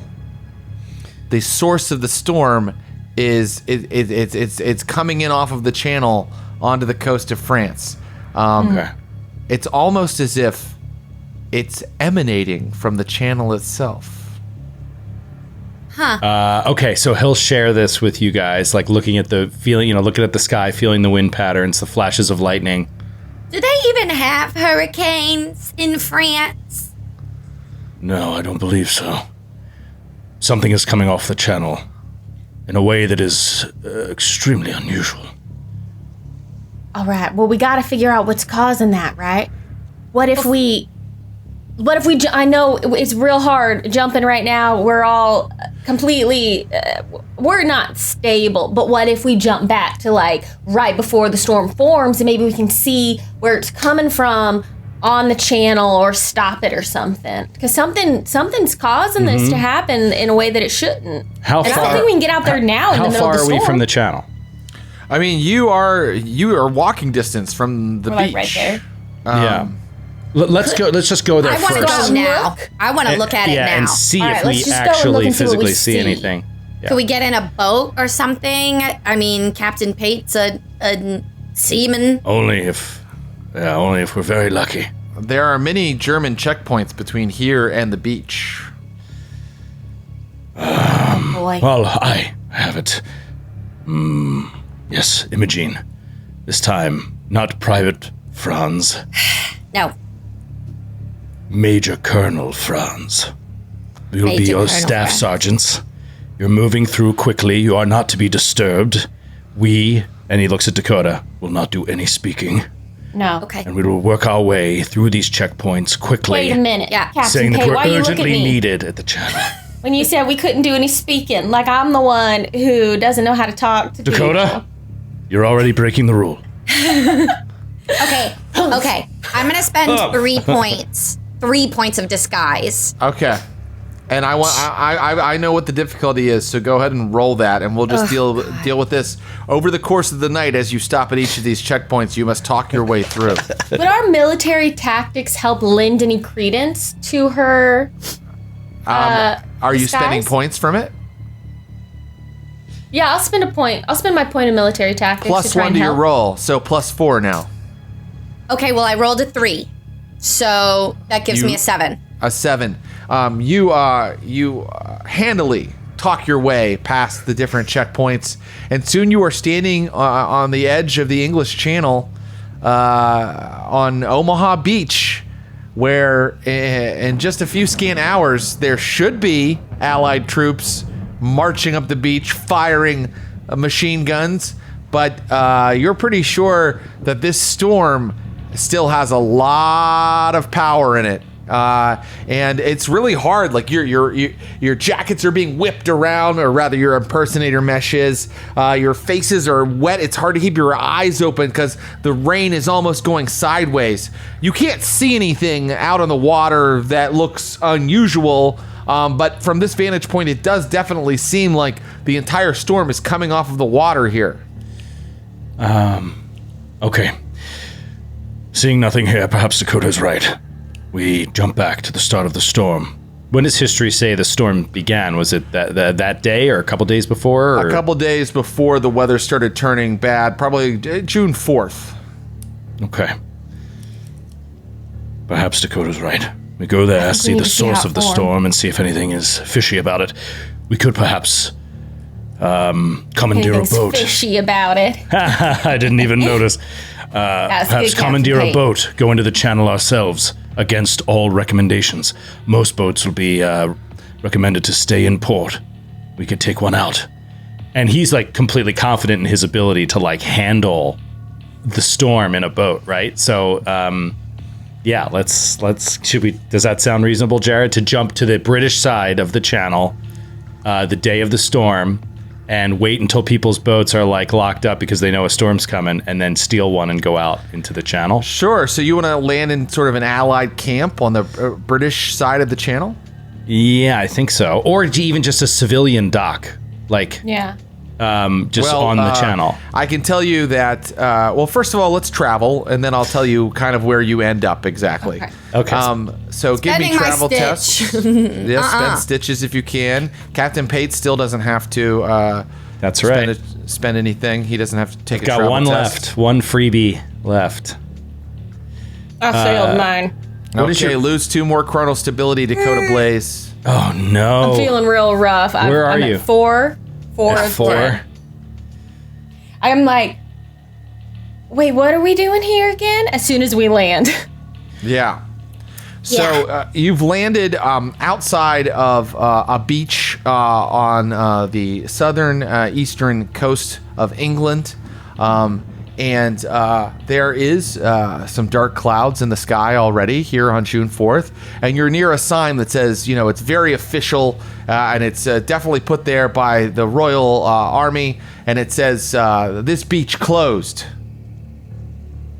Go, you know, stay away. So this part of the beach has been cut off from civilian traffic. All right, Captain Pate, time to go shopping. Which is your favorite little tugboat? Skiff. Do we see boats like docked that are not military? You go down and there's a dock, and there's all kinds of boats that are currently not being used because a camp is here. There is a British Army and American Army camp here. And so all the little civilian craft are kind of locked up to the side of the dock, and there are larger craft being moved into the water, and there are tents, and there's a whole encampment here. Oh, geez. And you are, well, you can probably impersonate soldiers, but right now you're not supposed to be here. we're right on the water, right? So it's before the storm has started, but clouds are gathering. Can I use my notice to look out across the water and see if there appears from our vantage point to be anything that looks out of the ordinary, like a mad scientist in a boat with his weather machine or something, you know what I mean? Or a giant cockroach in a boat. A giant cockroach in a boat with his weather machine. huge science machine. No, you Yeah. don't see anything like that. Okay. You do. Your notice does show you that there is a boat that is not chained to the dock that would be easy enough to steal. I'm like, all right, I don't know where we should take it, but there is a boat that we could take right over there, as long as they don't notice us. Yes, let's get aboard and then wait for nightfall. It'll be much harder to see us leave if we wait till the sun goes down. Yeah. So we're going to sneak onto the boat and then lay low until Yeah. the clouds sufficiently create enough darkness that we can slip off the dock without being seen. Very good. Then I think that in order to do this, I need a general ability roll because there are allied soldiers everywhere. They know that this area is off limits, and they are supposed to look for anything strange or suspicious, especially in the nights preceding a very important mission that they're all on. Right. So let me spend some unobtrusiveness on this. okay, great. I know what the difficulty is. Why don't you roll your unobtrusiveness to go and buckle down inside the boat? I am spending 3 points on Very this. No, I'm going to spend 2. No, I'm spending 3. Okay. Oh, good, because I rolled a 2, so that's a 5. A 5 is not enough. Oh no! And so, This is a militarized zone. Like, this is. As you all are kind of getting down inside the boat, which is like, it's one of those like very small sailboats where you would kind of like, you push the mast up and unfurl the sail, you know? It's probably big enough to hold just about 3 people. As you are getting down inside of it, halt! Step out of the boat, please. What is the meaning of this? Some young men with their guns aimed right at you in the fatigues of American soldiers. Oh boy, I'm gonna put on some charm right now. I'll spend a charm, and say, "Whoa, it's the fellas from home. I'm from over there too. How are you liking it over here now? I bet it gets pretty lonely, huh? Doesn't it?" Oh no! Oh, it's gross. Does it work? Does it work? I mean, just like, does it though? Like, I mean that in a genuine kind of way. Like, does it get pretty lonely out here? Well, charm is supposed to be an investigative ability, so it's supposed to give you a clue. So it will give you a clue. I don't know if it's a useful clue, but basically, they are like, you know, it's hard enough not knowing whether we're staying or going without dealing with you civilians. What are you doing here? You know, what's an American girl doing here? This is really suspicious. I'm going to spend a point of reassurance. And I'm going to say, listen, just because we're civilians doesn't mean that we don't want to help. There's been plenty of instances in history where a civilian fleet has helped a military expedition. We just want to help. We can help. You're coming back to base with us. Oh no. You spent a point of it? I spent a point of reassurance. They like you, but those are investigative abilities. They don't do stuff to people. Well, what I wanted to know was, like, how could we help? Like, is there anything out there? We can go risk our lives out there. He has to take you to his commanding officer. This is we're trying so hard to like change suspicious. people's mind. Or How like, many that's are not there? how the game works. There are 2. There are 2. Okay. We can just stun him. I pull out my stun Let's fight. gun and I go. Captain "All Pate right, goes take in for me." the fight. And I'll Captain, shoot you were the one of that them too, started yeah. suggesting it first, so you can Yeah. be first in the initiative Yeah. order. Okay. He's going to say, "Fine then. Take us to your superior officer and we'll explain how civilians in England can actually turn the tide of this war for you American scum. And then, assuming that like they let their guard down for a second, he'll walk up near one and then just jack him in the neck with a stunner. Just like, With his pacifist disruptor. with his pacifist disruptor. He can use it using his scuffling skill if that's how he's using it. Yes, he will use his scuffling skill. I will spend 3. And let's see. Scuffling skill. 3. I rolled a 6. That's a 9 on this dude. Come on. Okay, let's see if he can resist the stun. Come on. Is the stun resistance the same no matter what you roll on the attack roll? Yes, it's a 5. He has to roll a 5 or above Okay. to resist a pacifist disruptor, which he did not do. So, he immediately goes down. One goes down. Who goes after you, Captain Pate? Dakota. Dakota, your turn. So as this happens, I see this happening, and I've got a bit of distance. Maybe I'd rather shoot than scuffle if we say I'm far enough away. Yeah. So I'll pull mine out and shoot it at the other one. Great. Roll. How many points are you spending? I'll spend 2 on it. Okay. That's a 5 for a total of 7. That's a hit. And let's And see if he can I'll do a resist the little- stun pulse. Trick while I do it. I'm like, pow, because I'm, Between He your also legs. fails. Yes! Yes! goes Okay. down. Captain Okay. Pate's like, get them on the boat immediately. them And on he's the going to boat. What if grab we just one min-tag 'em? and Then they won't haul- even remember. Oh, right. Just I forget min-tag. about this. Forget about the setting that we're playing in. All right, yeah, sure. Tag him and bag him. All right, right, you slap so them we're tags moved- on them. I'll clean up Mood your for adventure messes. today. I just had I had ideas of wonderful role play in mind where these unconscious soldiers are on our boat in the middle of this channel and then wake up. And they're like, we what is could going do on? that. Like, Well, you can still pull them onto the boat. They're just on the boat with mem tags right now. All right, yeah. we'll I pull thought mine. with the mem tags, we just vanished them. Whatever. It's fine. I'm just messing around. Well, they Okay. vanish and then they come back. But I do want to drag them onto the boat because I don't right. want any soldiers finding them. Yeah. All right. Although, Okay, let's is it better for them to find them unconscious or is it better for them to completely go missing? It's better for them to go missing because it's going to take hours before anybody really picks up on it or Right. identifies what they're doing. They might just All right, think bring they're them off into the getting boat. drunk or something. So Right. let's bring them on the boat. We can still Yeah. mem tag them, and that way when they zip out and zip right back, they'll zip right back to a place where our mission here is done. Yeah. Our clue gathering is done. All right. Hopefully. We do drag them on the boat. We'll tie them Okay, up. great. Just in Are case. you taking the boat out into the channel now? Yes. Yeah. Okay, night falls. As you wanted to wait for night, but maybe you're moving a little faster now. And you're taking them out into the channel on June 4th. And the storm is just kind of getting rolling. It's just kind of starting to build steam. And the water, there's little white caps on the water, and the boat is really being shaken around. And it's quite hard to navigate with this boat unless someone rolls vehicles. Not me. Okay. I have 2, Captain Pate. Yeah, this is Captain Pate's territory, so he's going to take over the craft here, and I will spend 3 in vehicles to keep this ship right. I rolled a 3, so it's a 6.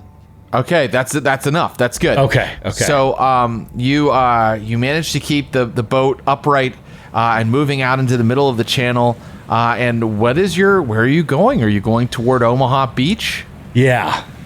Let's just start heading in that direction, and he's just getting to the highest point of the boat that he can, the highest deck or perch or whatever, even if it means climbing the rigging, right? So if it's a sailboat of some kind, he'll climb the rigging to get higher. He's just trying to get the highest vantage point to just keep scoping the horizon. How about binoculars? Are there is there a pair of binoculars on the boat? Usually a decent boat would have a pair of binoculars in a box in the cabin. Yeah, absolutely. And so as dawn breaks, because it takes hours, the channel is large and you're just in a sailboat. As you are crossing, hours pass, and finally your binoculars pick something up. They pick up an island in the middle of the channel. And on that island, there's some sort of man-made structure. And based on how long you've been traveling, that it's very close to Omaha Beach. And I can tell you that as you're watching, this is what really piques your interest, Captain Pate. Lightning hits the island. Ooh. My gosh. Okay. He sees this thunderclap, sees this lightning, and then hears the thunderclap. Bam! And it hits the island. Looks away for a second from the binoculars. Is there an island in the channel there? Absolutely, there is. According to your tether, there are 2 little islands called the Îles Saint-Marcouf. Okay. There's a structure on that island. I don't ever remember it being there, or hearing of it being built there. And lightning just struck it. Someone's built something on that island. Dakota, That might be our mad Dakota, take a scientist look. bug. Yeah. He'll give Dakota the binoculars, and with her science, maybe she can see as we're approaching. But we're still just going toward it. We're still just like moving toward it. Yeah. Yeah, you're not sure what exactly is causing the storm, but I can tell you that the structure you're looking at, although Captain Pate may not have been aware of it, although it's surprising because he may just forget that there was a fortress built by Napoleon on this island, along with a lighthouse, and that is the structure that you're looking at. You're looking at an old fort. And as you're watching, Dakota, lightning hits it again. It keeps getting struck by lightning. I think we gotta get into that fort. We gotta go to that fort. We gotta get in there. We gotta see what's causing all this lightning to strike it. Okay. Let's get in there. Yeah. Also, lightning rarely strikes any one place twice. I don't actually know if that's true, but that's what they say, so this is definitely unnatural. Yes, something unnatural's happening. Your binoculars show that there is an old quay that looks like it's mostly kind of fallen down. Like it would have been docks, but this place is old and it's in ruins now. So the dock is kind of mostly submerged and has sunk down into the water. That's a natural place to pull your boat up to, or you could kind of go around the island to where you'd have to do a little bit of climbing to get up to the fort. I think we should just go to the old dock, right? Save ourselves some trouble, unless y'all think we need to be sneakier. Go to the dock. They're not expecting us. Yeah. They're not expecting a random sailboat. That's for sure. They're not expecting 3 TimeWatch agents come here and buck up their plans. Certainly not in Dakota. Watch your language. I'm sorry, Captain. Aye. You know I run a clean ship. I just want to point out that if they are the time-traveling cockroaches, then they probably are expecting 3 TimeWatch agents. But that's totally fine. We're going to kick ass anyway. But are they expecting beam weapons? He pulls out his, what was it, Zen plasma? The Zen plasma rifle. The Zen plasma rifle. Definitely not. So, are you pulling up to the quay? Yeah. Okay, as you do that, you can now get a good look at this fort. It is a circular fort. It's about 50 yards in diameter. And you can see now that it has 2 levels of windows that were set up for artillery. Cannon, really. And then you'd have to go up to the big doors of the fort to get inside it to see what the chambers are below. But what you're looking at is just a big row, 2 big rows of where people would pull up cannon. Of course, there are no cannon here now, although you do think you might have just seen something moving in those windows, Dakota. Oh, y'all. Something's moving in there. I don't know if they spotted us, but... The rain starts to come down really heavy, and the sail of your boat, jostles all of you to where you almost fall out into the water. It's going to be difficult to maneuver here because the storm is now picking up strength. They might have spotted us. Should we just... Do we do this the normal way, or do we manipulate time and come back before this storm's so awful? I don't want to do another chronal stability check, but if we I can't don't either. But if we can't land, then it's all for nothing. That's true, Captain. What do you think? Captain, can you use your outdoor survival to be able to tell if we'll be able to land in one piece? Yeah, yes, I can. He'll look and do outdoor survival to see if landing is possible in this situation, or if it's just too dangerous to risk. Outdoor survival tells you that you will be able to land, but all physical activities on the island, meaning athletics, for example, scuffling, if you're exposed to the elements, are going to be a little harder.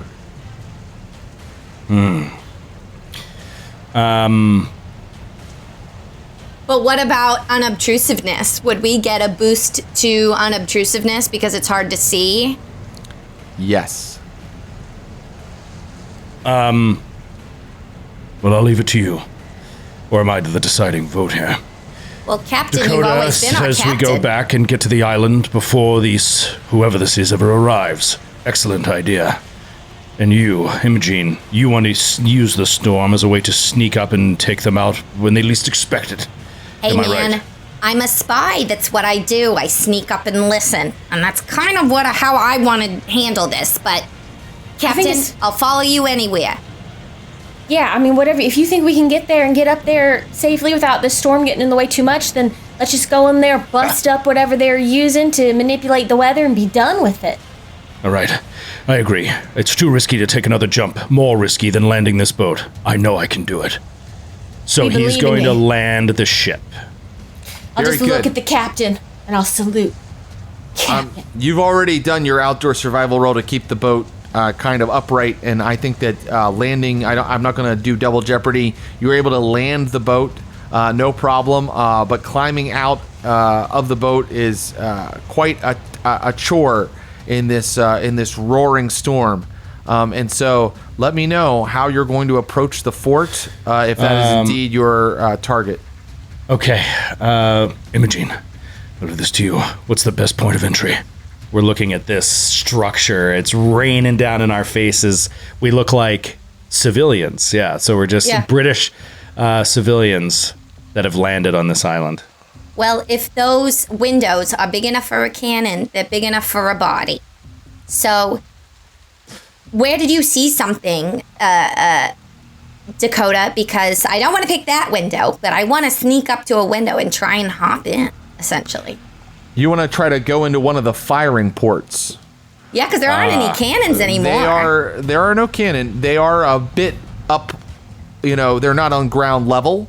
Okay. So you would have to climb up into them. And that is an approach that would be, directly where people are supposed to look out of when they are manning this fort. Okay. Well, I do have architecture, which I feel like I'd be able to use that academic knowledge to inform if there's a good spot I would know of to try and breach Yes, let me this fortress. answer Dakota's question, and then we'll come to you, Captain Pate. Your architecture knowledge points out several other buildings that didn't seem immediately important to you because they weren't part of the fort proper. But you now see that there is also a station that looks like it was. It has an old flagpole attached, and from your architecture knowledge that this is a semaphore station, a place where people would give signals. It's kind of on a high up place here on the island. A bluff. A bluff, exactly. And then there's also another shed or separate building that looks like it was used to store things. Both of these locations would be useful to, the semaphore station is a good place to look down and get a good look at the fort. And the other place, the storage building, is a good place to hide behind.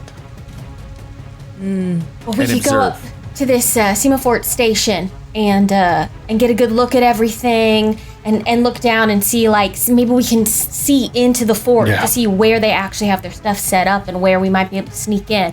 Or I could go and then I could message down to y'all if you want. No, we stay together.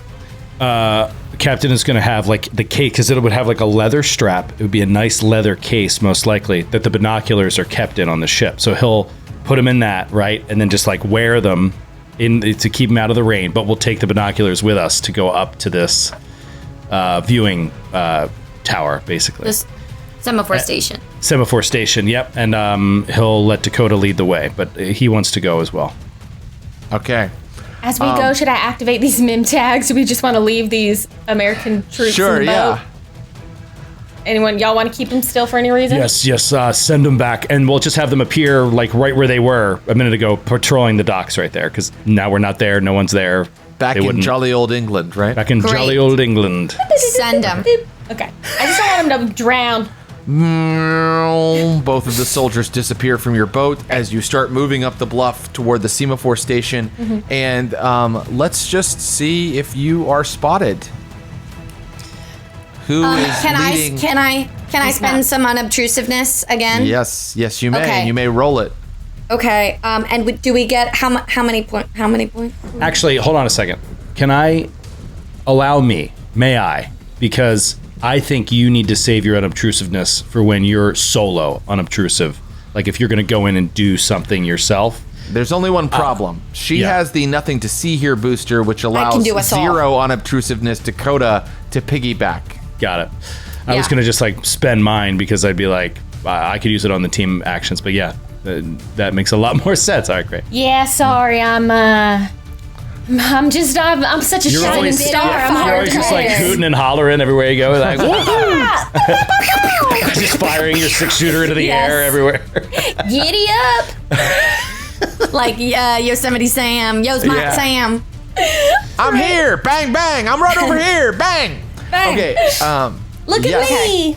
Let me have that roll. I'm gonna spend 2 because I know I get a boost from this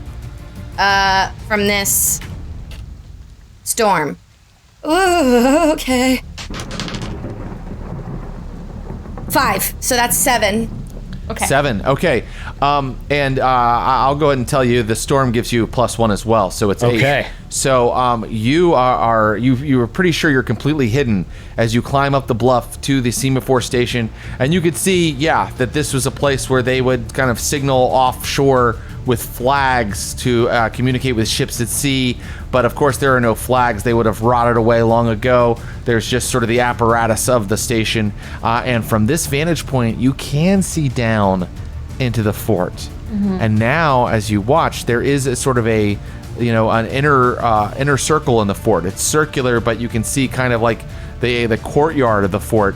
And as you watch, there is something sitting out in that courtyard. It looks like a big boulder or like rock.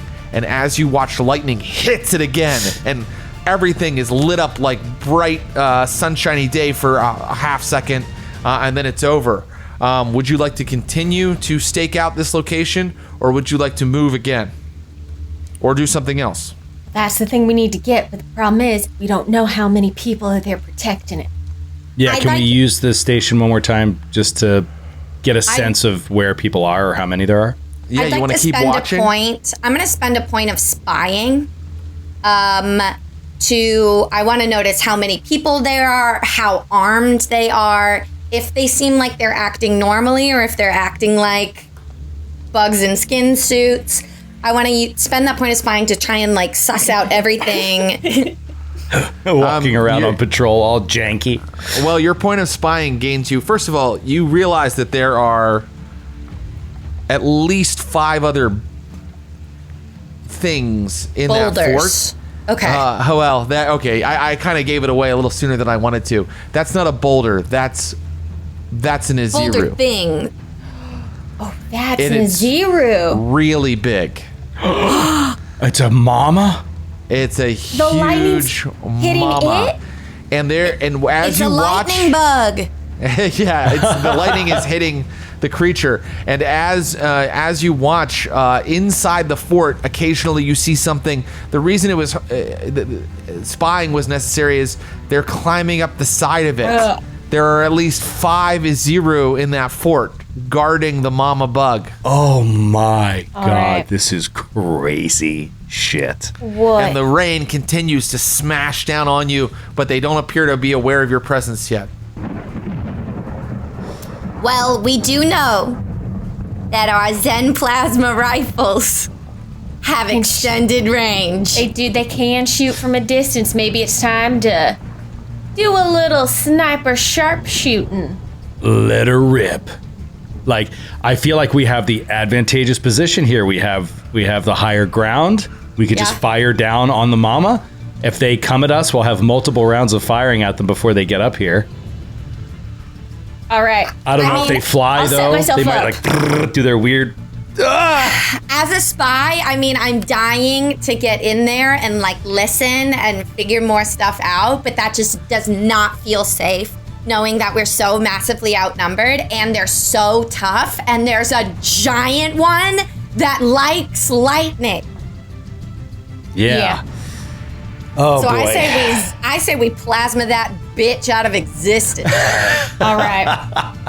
I will, with my shooting ability, does it look like we have the range from here to there with what I would know about the Zen plasma rifle to be able to snipe from here? Yes. Okay. All right. Let me do my thing. And I'll set myself up like in the window with the little like, you know, the stand Our and a little little bird's nest. thing and Is anybody else going to fire, or is it just going to be Dakota? Yeah, I'm going to shoot, too.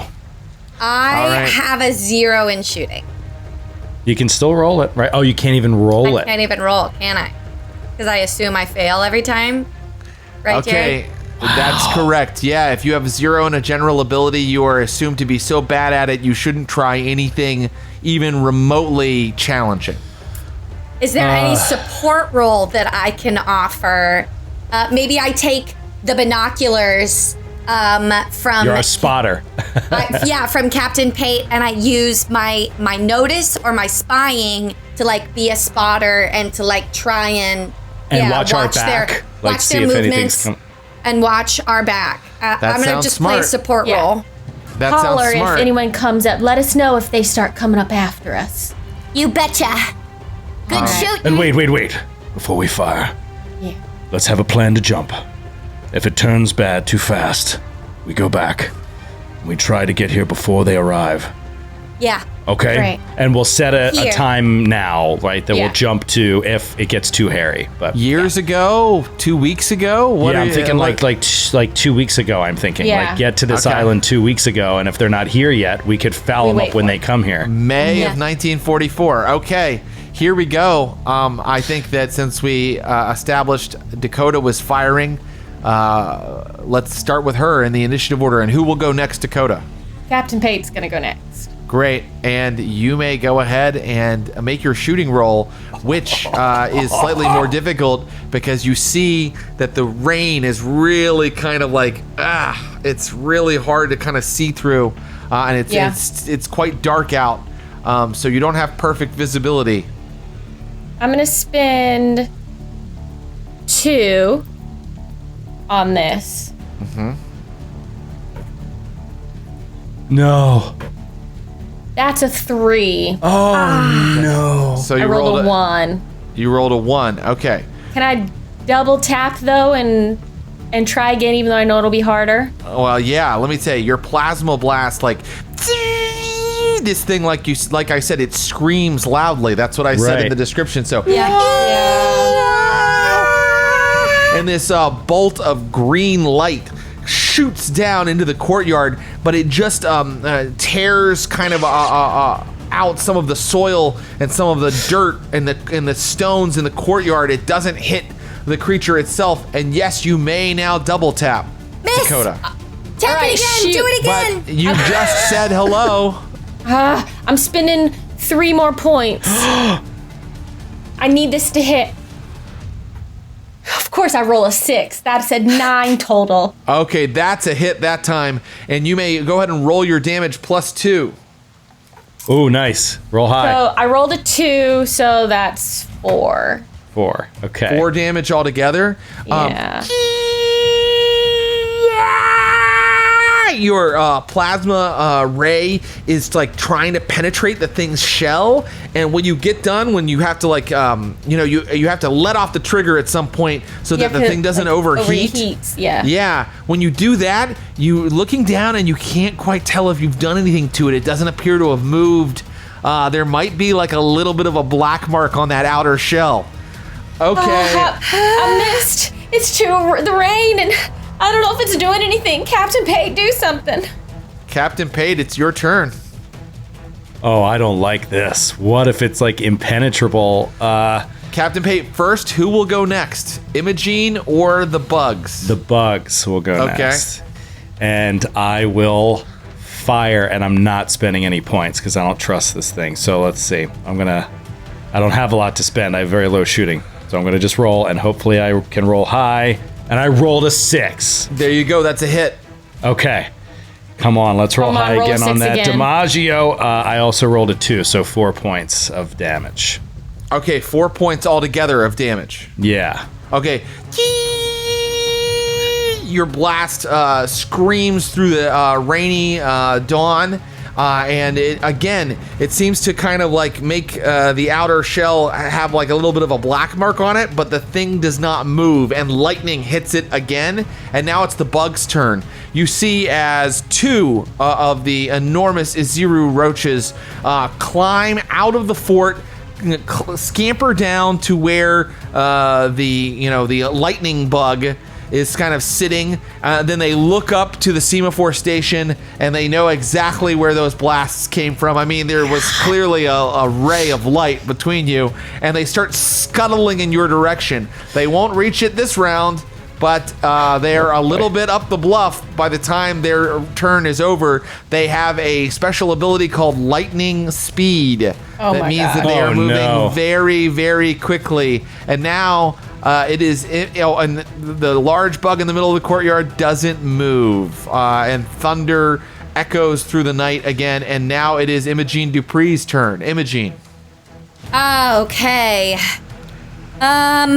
So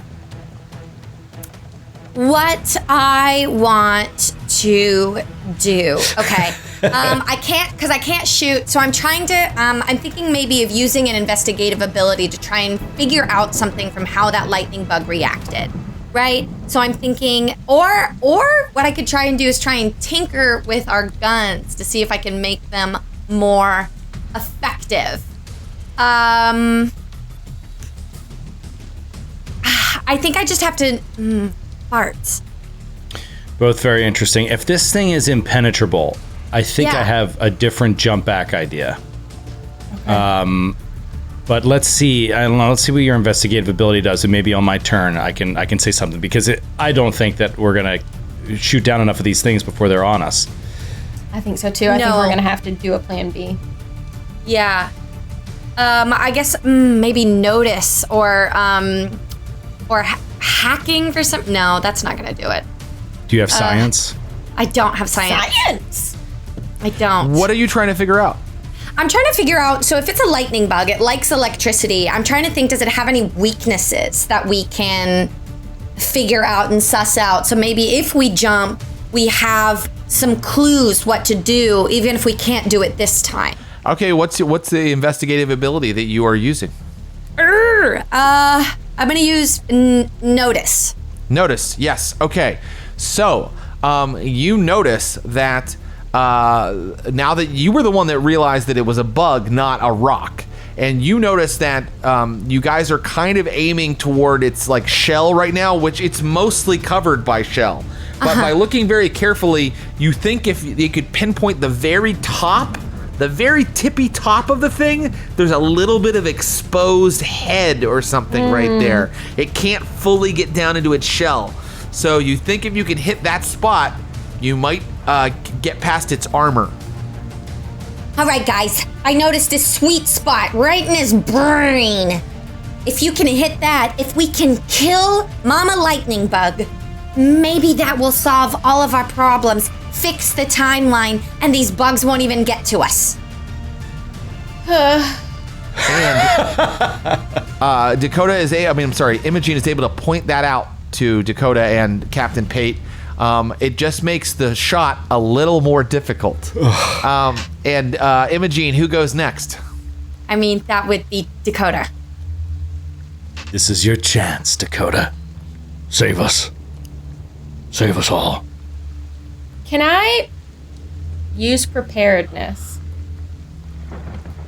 Oh no, I've pulled two. Not pull my headphones out of my ear.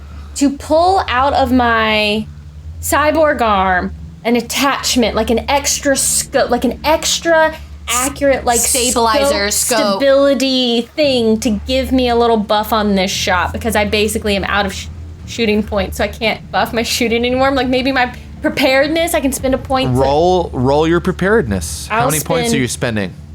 3. And you want a scope that will buff the shot. Yes. Okay.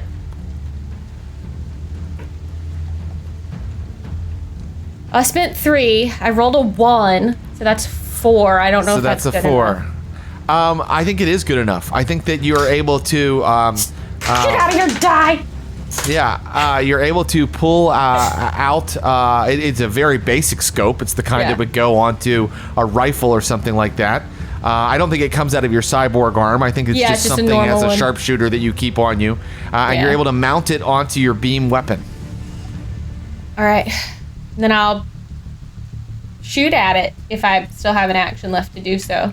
Okay. Or do you think that's my whole thing, is putting that on?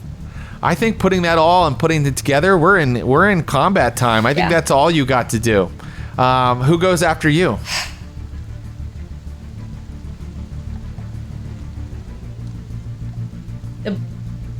Captain Pate could at least do some damage. I'll say Captain Pate, yeah. Maybe we can do something before the bugs get to us. Captain Pate. I'm sorry, everyone. Okay. Metagaming wise, I know we're like coming to the end of this thing, so I'm not trying to like overcomplicate things. But I think in this situation, not metagaming wise, we need to have another plan for this thing. So, all right, let's just do the 2-week jump. That's fine. I'll tell you some other time what my other plan was. It was manipulating the timeline in a really fun way. But I'm going to try to shoot at this head. I don't have good shooting. It all relies on this shot to me. So I'm going to spend... How many points are you spending? 3, which is all my shooting. So all in one shot. What Imogene pointed out to you is, it is a trick shot. It is like it's like hitting a tin can off of a fence that's like a football field away. It's very, very difficult. Okay. Coda's cracking under the pressure. This is her shot and she can't do it. Then could I do athletics to, and I'll say, keep firing at them. Take their attention. Could I use athletics to jump out of the tower? Yeah, you could. Try to get closer on foot, basically, in another round. Yeah, and get like point blank on this head. Yeah, I think, well, I don't know if you can get point blank on the head, but you could get up onto the side of the fort where you're a lot closer. I just mean like in a future round. Like, is it something that could be reachable at some point? You can get closer, yes. Okay. You can, basically, you would have to go down the bluff. If you go all the way down the bluff, though, you come to the walls of the fort, right? You no longer have that vantage point. So jumping out right now means you would have to somehow get inside of the fort. The fort is ruined, so it is not like uniformly giant, high, impenetrable walls, but other rolls and things would be necessary. Does that make sense? Yeah. By jumping down right now, you don't just jump into the courtyard point blank to it. Okay. I will jump down with the hope that I can get a better shot in a future round. Give me an athletics roll. All right, I'm going to spend 3, and that's my full athletics pool. And here we go. 5, so I got an 8. That's still not enough. The pouring rain has added difficulty to physical activities, and so as you are rushing down this hill, you slip in the mud. I mean, like the hill comes apart beneath you, and you start sliding down, rolling head over feet, and you're just covered in mud and like plants, and you're falling and falling. And who goes after you? The bugs. The bugs go. Okay. So let me Can't just afford reiterate to give them 2 so I turns don't in a mess row. this up. Imogene went, and then she. And then it was a new round. And then it was a new round with Started the new Dakota, round. then Yeah. Captain Dakota, Pate, Captain. and now the bugs. Okay. So I have to go next. The bugs get a little closer this round. They get a little closer to the semaphore station. They're not there yet, but you know where they are? They're right near where Captain Pate is, laying on the ground. And one of them is going to rush forward and attack him. Oh man, that was fast. That turned real quick. Yeah. And this creature rolls a 5 versus your hit threshold, which I believe that... Yeah, that's a hit. Yeah, that's a hit. And then it uses its hideous pincers, hideous clacking pincers to hurt you to the tune of 5 health damage. It's not looking good for Captain Pate or the entire team. Will our TimeWatch miniseries end with a full failure mission? That would be sad, but it could happen. All right, Captain, that was the bugs. That was all of the bugs. Because only one got to him. And the bugs declare they have to declare Imogene to be the next person to go. Yeah. Okay. I am going to spend my turn readying my autochron. And maybe I want to also like ready Dakota's so that she could like grab hers and jump as soon as she makes this shot if it doesn't kill this thing. But I'm gonna ready my autochron, and I'm gonna run down to Captain Pate so that as soon as Dakota makes this shot and we see what happens, we can just jump. Okay, that's no problem. That's a good turn, and you have done that. And now the next turn is the beginning of a new round. Who would you like to go next? That's gonna be Dakota.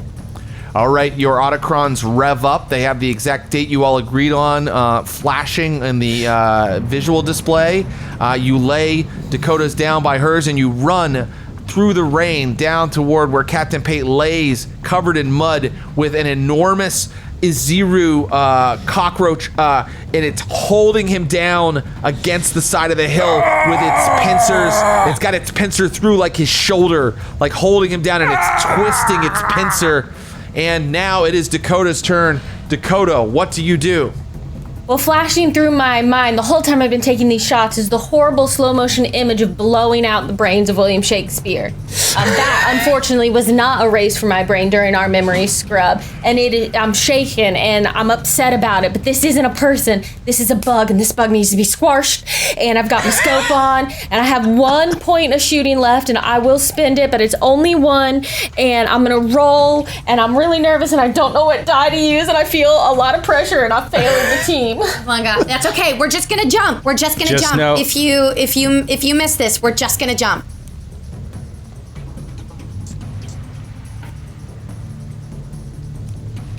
I don't know if my scope gives me. Maybe it just lowers the difficulty. It lowers the difficulty. It's a total of 4. A total of 4 is not high enough. So you tried, Paula, you tried. That Imogene pointed out to you. And so once again, your beam sort of, scratches that outer chitinous shell and does not hit the weak point that Imogene pointed out. And Dakota, would you like to double tap? Yes. You can do that as many times as you want. Your character gets a second shot every round. Yeah, I will double tap. But the difficulty goes up for the second shot. I have nothing to spend on it, so. But we have nothing to lose. What it is. We have nothing to spend, but nothing to lose. Let's see what happens if you roll a 6. Let's see. A 6. I rolled a 6. Yeah. So that's really good. Except. Yeah, that's okay. The difficulty is up because of the rain and everything. Oh wait. Oh, it's too late. I had a stitch. I could have given myself 2 points. And then the difficulty goes up because you're trying to hit that specific. Well, oh wait, you have a stitch that'll give you 2 points? I had a stitch, and if I had thought about it, I could have spent it to give myself 2 shooting points, which I would have spent on this, which would have brought it up to an 8. Would an 8 I hit? paradox prevention myself, Paula, to go back in time and spend my stitch. No. It's okay. I'm not sure what the rules say about when you need to spend a stitch. But I'm going to rule that if you'd like, you may spend that stitch. Are you going to? That stitch Oh, nice, to give myself. I think it gives me. Is it just 1 point or 2 points in a? I had in my head 2 points in a skill, but maybe that's just because of the. I think it's 2. I feel like it's 2. I feel like this is important. I remember 2. We gotta make sure this. You can refresh an ability pool. You can simplify time travel by ignoring a time travel test. You can boost your damage by 1 point. You can reduce damage done to you by 1 point. And you may pay 2 stitches and give someone else +1 on a die. No, I'm sorry, Paula. I'm glad we looked at this. You cannot add to your roll result with a stick. So I can't refresh my. If I had thought of it, I would have refreshed my. I'm not going to let you go back pool. that far. No, I'm not allowing that. So you do not hit the weak point. Your second blast once again just sort of scratches the outer carapace of this creature. It does not move. And who goes after you? Say me. Imogene. Say me. Okay, Imogene. Because I'm going to use my scuffling. I am going to jump down from these rocks with a flying kick. And I'm going to kick this bug off of Captain Pate, grab him, and jump. That's what I want to do. Great. Let me see that scuffling roll. Okay, I'm spending 3 points because It's higher difficulty because of the pouring rain. Go for it. Can you spend more than 3? I can spend more than 3. I can spend 5, but I'm going to spend 4. And that's a 3, so that's 7. That's a hit. All right. You can do damage to this thing that's holding Captain Pate down. Okay, I do 2 damage. Okay. It doesn't appear to have really done any damage to it, but what it has done is pushed it off of Captain Pate. That's all I wanted to do. These things are big. I mean, the ones that you're fighting are not, they're the size of a horse, okay? They're not the size of a person. Man, okay. So you manage to push it off of Captain Pate, and you grab him, and you can rev up your Otacron, but of course it takes a round or two for the Otacron to lift you out of, it does, out of the situation. So who goes after you, Imogene Dupree? You're so effed. The captain goes. Captain, your turn. I want to pull out my Otacron and jump with Imogene. No, I'm touching you, so you're gonna jump with me, so you can do something else. They get to go again before you get to go again. So I'll pull out mine and touch you and jump, right? Can we jump in a round, or does it take 2 rounds? It takes, according to the rules, the Otacron takes 2 rounds, I believe. Let me make it. Boy, the rules became super important this time, didn't it? We're talking about full-blown failure, death, permanent We death. might all die right now. Okay, so let's get it right. Let's see. I'm trying to read on the Otacron too. I'm trying to find out how quickly. I'm fairly certain it takes. Let's say it takes at least a full round. Okay, let's. I think it takes at least a full round. So that means that when Captain Pate goes again, he will zap out. Is basically what that means. Okay, but then But didn't I go before you? So wouldn't my turn? We'd both zap out. That's right. yeah, that's fine. So I'm just saying it's going to be their turn, and then they're going to go twice. So they're going to be all over me again. Now, if you can just touch me and jump, that's fine. Like I can survive. I think maybe we'll see. Right? It just doesn't make any sense if it takes 2 rounds for me to pull it out and then use it. It doesn't make sense. You already have it out. You have it warmed up.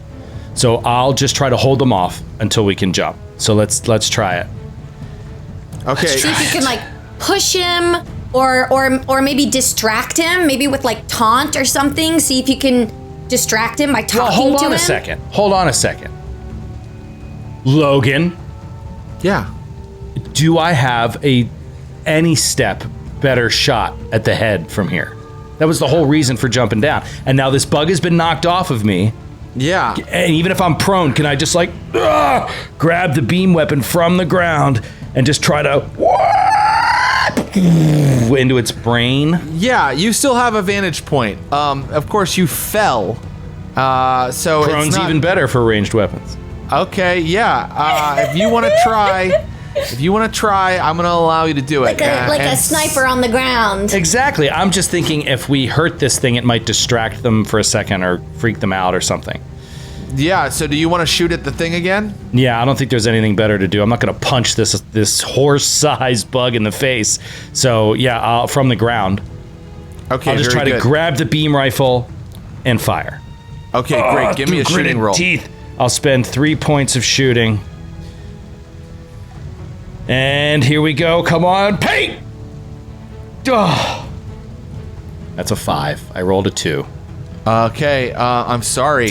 Your beam doesn't even get over, like, really the lip. You were trying to, like, kind of shoot over the lip of the fort down into the courtyard and hit it, and you don't manage to get over the lip of the fort, and so your beam just kind of tears away part of the fort's, like, crenellated battlements. That the big blocks fall down, crashing into the mud, but you have not hit your target, and so it is now the bug's turn twice, if I'm not mistaken. Is that right? Yeah, because they're going to go and they pick who goes next, and it's a new round, and they can pick themselves to go. All right, they go. Well, this is their first round. They now see the two that were coming up the hill to get you. One stays down here with Imogene and Captain. The other one moves up to the semaphore station and is on top of Dakota. Like, is now entering the semaphore station to attack Dakota. And she's 2 rounds from jumping. That's correct. Well, I readied it for her. Can that make it 1 round? Because I don't know. Oh. Yeah, I'll allow that. Got it it's out. all ready to go. Plugged it in. It's all ready to go. You took an action to do that. It's all ready to go. Yeah, but still, she still needs to, like, tell it to jump and then wait until she goes again for it to actually take her out. Yeah. So, the creatures, one of them moves up to the semaphore station to attack Dakota. The other one, sorry, there's only one more, stays down here with the captain and now thinks that Imogene is the bigger threat and attacks Imogene. Come here, you. And I believe it hits your hit threshold with a 5. I don't know what my hit threshold is.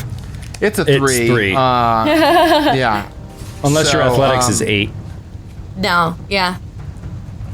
Okay, and so now it is going to go ahead and it is mutilate going to do damage to you with its horrible clacking pincers. Do it. I'm not afraid of you. 3 damage. Okay, that's not so bad. That's not so bad at all. You did all right. Not so bad. Okay. Yeah. I'm at The 7. other one spent its turn moving, and that's so both of them have acted, and of course they declare themselves to go next. And so now one attacks Dakota Blaze, and that is a hit. I'm hard to hit. Did they roll? Is it a 4? Mine is a 4 because I'm hard to hit. Well, it's actually an 8. Okay, then just Jared's like, yeah. And You're not that hard to hit. It swipes at you with its enormous glistening claw. The rain is coming down. Its mandibles are chomping angrily, and yeah, that's gonna be 7 damage. Oh, it hurts. Oh boy, that hurts. That hurts. Now the one that's attacking the captain and Imogene Dupree is going to turn and attack the captain. He just attacked Imogene. He's going to turn and attack the captain, and he's going to roll natural 1. He rolled a 6, and so he's spending a certain amount of points. So he's able to hit you, obviously, and then now he's going to do his damage to you, Captain. Oh boy. And that is going to be 7 damage. Oh, you're in negatives. God. Are you in the negatives? Negative 2. Okay. You must make a health roll right now, my friend. A health roll to stay conscious. Okay. I'm going to spend 3 on that health roll. Okay. And I'm going to go to -5. Or no, I'll spend 2 and go to -4. Here we go. This is stressing you don't me want out to go to so bad. -5. Yeah. I think if you're in -5, you're still okay. Is it beyond? Anyway, I don't know. But 4 is I think safe. it's -6 where you get into difficulty here. And there's my 6. So I rolled a 6 plus 2. So I rolled an 8. So okay, he stays you stay with awake. He's a gritty dude. He's been through some shit. He can stay conscious through this pain. In fact, the bugs have gone twice now, and they declare that Captain Pate will go next. Captain Pate will go next. Do something interpersonal so that we can maybe get a clue from them before we jump, before our autocon takes us back. Where did we decide we were going back to? How far back?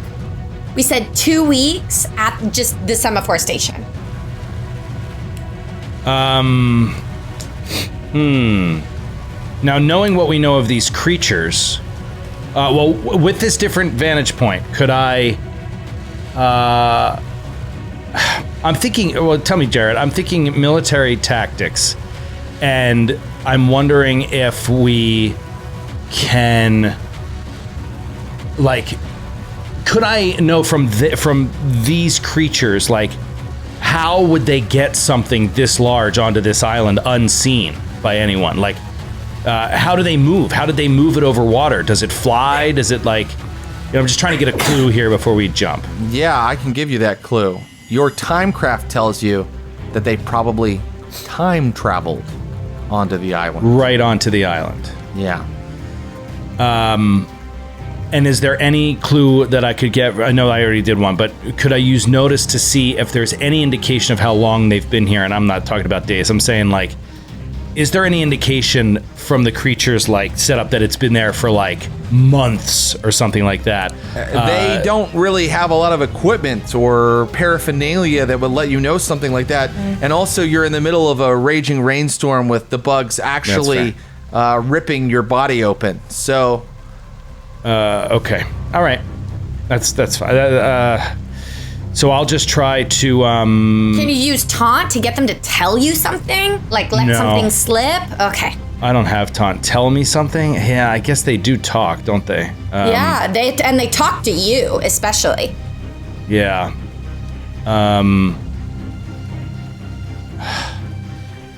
Yeah, I'm sorry. I just don't have it. I'm going to go ahead and... Well, you know what? What the hell? I've got nothing to lose. I will try to intimidate this thing. How about that?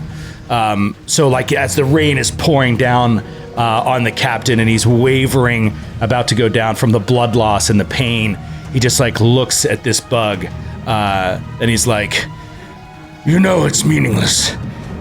We'll be gone in a moment and can change everything you're about to see. Your mother there, your mama, she'll be ours to finish off any way we like. Tell us, when did you get here?" This is so dumb. I don't know what to do. No, it's not dumb. It's not dumb, but it says, What is the name of the sentient that I am being addressed by? This is how they know who Captain Pate is, because this is before the Cold War. Oh my god, this is crazy. Captain Oswald Pate of Her Majesty's Royal Service. Well, Captain Pate, you should know that we are everywhere. We may scuttle away when the lights come on, but you'll never be rid of us. and it reaches back to try to stab you again. But of course, it's not its turn. Captain Pate, who goes after you? Oh boy, I'll say, let's say Dakota, because I just want to see how she fares before we make this jump, if we're going to make a jump. I have a couple of questions. I'll ask them quickly. One, if I do something if I do something crazy, will y'all be mad at me? Because I know we made a plan. And two, if I were to change my destination for my time jump, Jared, would that add another round to how long it takes to do? Yeah, it would. You'd have to wait till next round to take off. Whereas this time, like right now, you could take off, I think. Because all right, I say I'll take off then. I want to go back to like 20 minutes before we got here and just shoot the thing in the head, but I don't. It's gonna take too long, so I'll just go back. So you go back to the 2 week rendezvous. 2 weeks and see what happens. I will go back. I just go. Yeah, because we could always jump forward again. Yeah. Right? Who goes after you, Dakota? Who's already gone? Have the bugs? Yeah, the bugs have already gone once. Imogene will go. Okay, Dakota's bubble of time, chronal energy revs up and she disappears. And now, Imogene, would you like to disappear?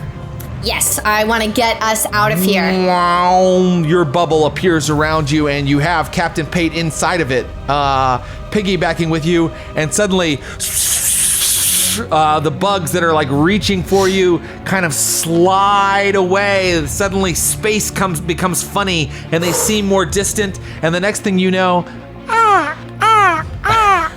You hear the sound of seagulls. Oh, everybody make a travel test. Yeah. I failed mine. I rolled a 3. The sound of seagulls. I love it. I didn't roll a love 1. I rolled a 2. So Lose 2 more chronostability. yeah, Oh, I'm man. I'm at 2, but that's okay for now because we're not going to last much longer. Yeah, this is bad. So This is very, I very have a bad. plan. We've I have also a plan. come. I We've have a plan, also too. come. We've also come to the end almost of our session. We gotta And, go fast. We have to go fast. So, let me hear. I'm gonna call on each of you. Let me hear your plan. Decide on the plan, and then we'll do a couple rolls to see if it works. So first, Joe O'Brien, what is Captain Oswald Pate's plan?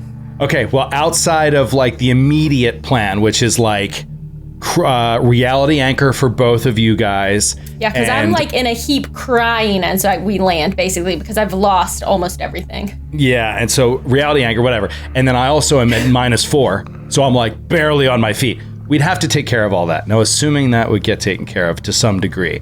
Done. Spend points of reality anchor right now. Great. Okay. Actually, don't bother to do that because that's chronostability, and definitely today's adventure is not going to involve you losing all of your chronostability, right? Who's Yeah. it? Is anybody No, at it 2? won't. It won't. I am it at won't. 2 now.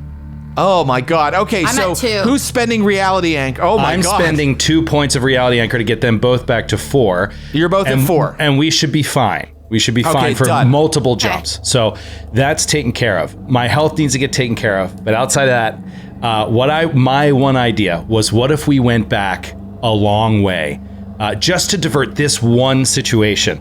Went back a long way, like a year or even more, and I put myself in a position, even though I'm not good at disguise, I am military and British military. And what if I could position myself as an officer and work the bureaucracy to a point where I got a forward outpost made on this island of British soldiers that's like here and manned during the time of the storm. So if they tried to come in here, there'd be a whole lot more military defenses here ready to stop them from being in this spot during the storm. That's my one pitch for an idea. Okay, that's your idea. What about, did someone else have a plan? They can pitch it? Yes, Imogene Dupree. My plan was that we just set a bunch of bombs all over the fort, and we that's wait pretty out good. in the semaphore station for all the bugs to arrive. And when we see them and they've made camp and they think they're safe, we press the button, we blow the shit up, and we go home. That's the plan. Dakota goes, that's the one I like. I want to shoot things. I just want to shoot things. I can't seem to shoot anything anymore. Well, you don't want to have to shoot them because we're gonna blow them to bits. All right. Is that the plan? Yeah, that's the plan, and I think that I think we need actual, like, serious weaponry. We know that this thing is really intense, so this isn't going to be dynamite. It's not going to do the trick. No, but I we're have gonna need to tinkering. requisition. Yeah, but I mean, I think Can you make bombs strong I was enough thinking yourself? trying to rig bombs from our plasma rifles to see if I can, from our Zen plasma rifles, to see if I can make a weapon that does an area of effect damage as opposed to laser damage.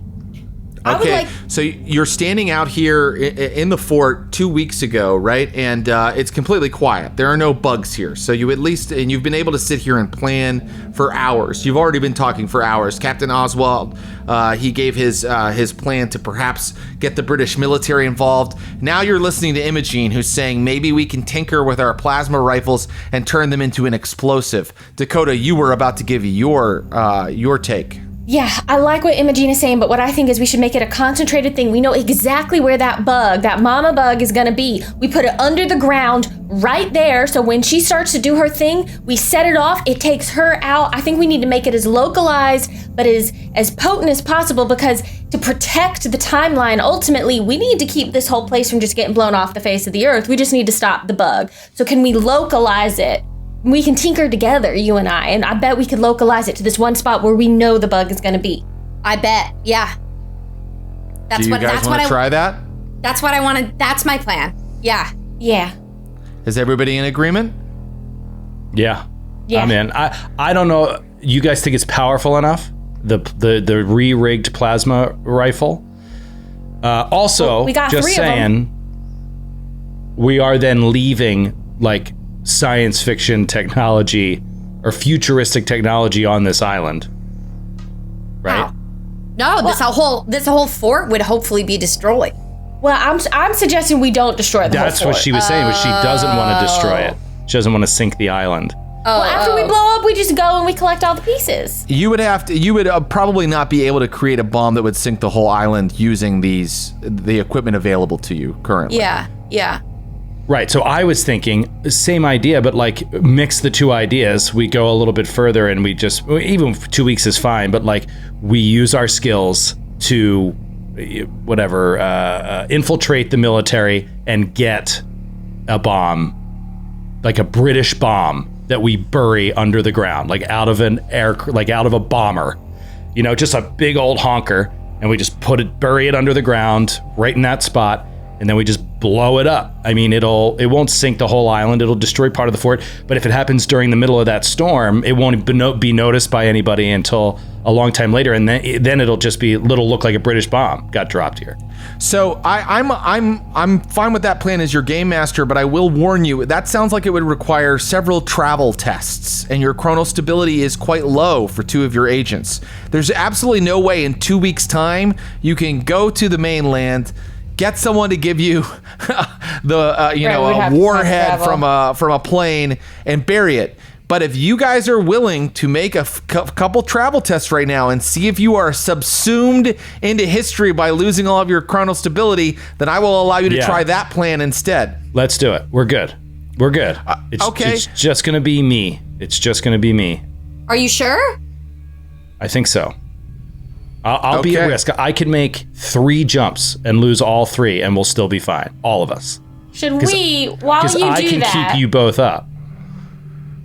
How? Wait, you're jumping by yourself, or are we going with you? It sounds like the captain is jumping by himself. No. We're all going, but I have reality anchor to spend every single trip to keep you up. Oh. Like I have tons of reality anchor to spend. So let's do this the right way. And really, we really are at the end of our episode, so we have to do this plan. But I want to do it by the numbers. So are you traveling back, say, a year to start this plan where you procure a warhead? Right. Yes. Okay. Give me a travel test. Okay. Travel test. Where are you going? Are you going to the Allies? I got a 5. Nice. I rolled a 5 too. Nice. Okay, Captain Pate, you're the one that loses 2 chronostability. Okay. You are you going to Allied territory? I assume in space. That's where you're going, right? Yeah, I think we're gonna go. Yeah, with Brit. Oh, geez. Yeah, we could. Let's do the Americans, just because Imogene is a natural and she's the one that's gonna do most of the talking. So let's try to get an American warhead. It's 1943. It's 1943, and you are at the supreme headquarters of the Allied movement. And from here, you can move to different locations around the Allies' territory and procure things and requisition the equipment that you need. But I need to know how you're doing that over the course of this year. If I had, perchance, 8 points in burglary, could I steal the Declaration of Independence? No, a warhead. A warhead. I think we have to try that because it's the coolest thing I've ever heard. That was such a great RPG sentence. A warhead heist. Yes, I'm going to assign a difficulty to that because we're kind of doing things in fast forward now. But I want you to roll your burglary for it. How many points are you going to spend? I'm going to spend 8 points. I don't even know if that's allowed, but I will say if you're spending all 8 of your points, one night you all arrive at a small cottage on the outskirts of a seaside town in Britain. Imogene pulls back a cover, and underneath it she has an enormous warhead. Amazing. I don't know how you did it, but I'm impressed. I kind of wish I could keep it. I think it's really cute, but it's going to do us a good job. What can I say? Let's get What it is to the the next island. part of this plan? Yeah, how do we get it there? We load it onto a boat. I mean, Captain Pate will spend his time procuring a boat that is not, it's not stolen this time. He's got more time, and he could buy like an old shitty boat and spend months like refitting it and refixing it just so that it can, and then placing it in the perfect spot so that under the cover of night, in like a car or a truck, we could like drive this warhead up to it, load it in, and then take it out to the island. So we got the warhead in a truck, the truck in the boat to the fort. I hear a lot of vehicles there, so give me a vehicles roll, Captain Pate. Okay, I'll spend 3 on vehicles, and I rolled a 6, so that's 9. You are able to do all this. You are able to transport the warhead, and so now, many months before D-Day or any of this is about to happen, you are approaching the island with in a small ship with the warhead in cargo. What do you do next? We need to dig a hole. Dakota and I can, roll tinkering maybe to bury this bomb and set it up with a remote trigger. Yeah, you're going to need a remote trigger, yeah. Dakota, I think you need to act now. I need to see you tinker and set up this remote detonator. I have a slight concern about this bomb. When it goes off, are people not on the island going to know a bomb went off? Are they going to see an explosion? Well, that's what I was saying. If we do it at the height of the storm, most likely not. Okay, I just don't want to give away that D-Day is getting ready to happen to the Germans. So if that's a risk, can I add to my tinkering something that would tamp down the You cannot. You are taking this chance. All right. Oh, that's a 5 in tinkering. I didn't spend anything because I was distracted about all the stuff. So I hope do you want to spend some in your tinkering? Yeah. You guys you go. Oh no! I just was distracted. And was like, if I didn't you're running spend this anything. game, make sure to keep reminding your players, hey, what are you spending before they roll? I spent you're 5. I probably would have spent 3. Honestly, we're gonna stick. No, I'm not gonna let you. We're sticking with the 5. You think it'll work? Gosh, I'm sorry, y'all. Dakota's really upset because she missed a lot of shots and she has not gotten over it, and it has flustered her in everything else she is doing. Basically. What happens now? Do you live on the island until the things arrive? I want to just camp out in the semaphore station and just spy, and I'll spend all my points in spying to know when they arrive, what they're doing, and we'll wait for the perfect moment when the storm starts that hopefully we can. Months pass. Oh. And Captain Pate teaches you how to sail. Yes. And you survive off of fish. He is having the time of his life for these few months. You survive off of fish that you catch, and you live here. I practice my shooting every day. Yeah. Every day. We get to know each other better and better and better. I make friends with a seagull. You take turns sitting in the semaphore station, watching that courtyard. Watching it, always waiting and watching, seeing the slightly, months have passed, so you can't even really tell where you buried it anymore. It's all kind of smoothed over now. And one day, let's see which of you is watching. Yeah, I was gonna say the boat can't be there, so basically we sank the boat. We sank the boat. One day when Captain Pate is the one watching the spot. Suddenly, on a beautiful June day, June 3rd, 1944,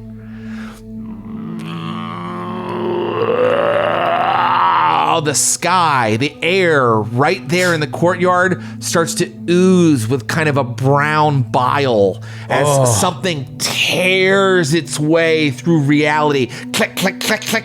And this enormous, bigger than any of the bugs you've seen before, but boy, she looks familiar, rips her way out into the courtyard. And flops down right onto the very spot where the warhead has been planted.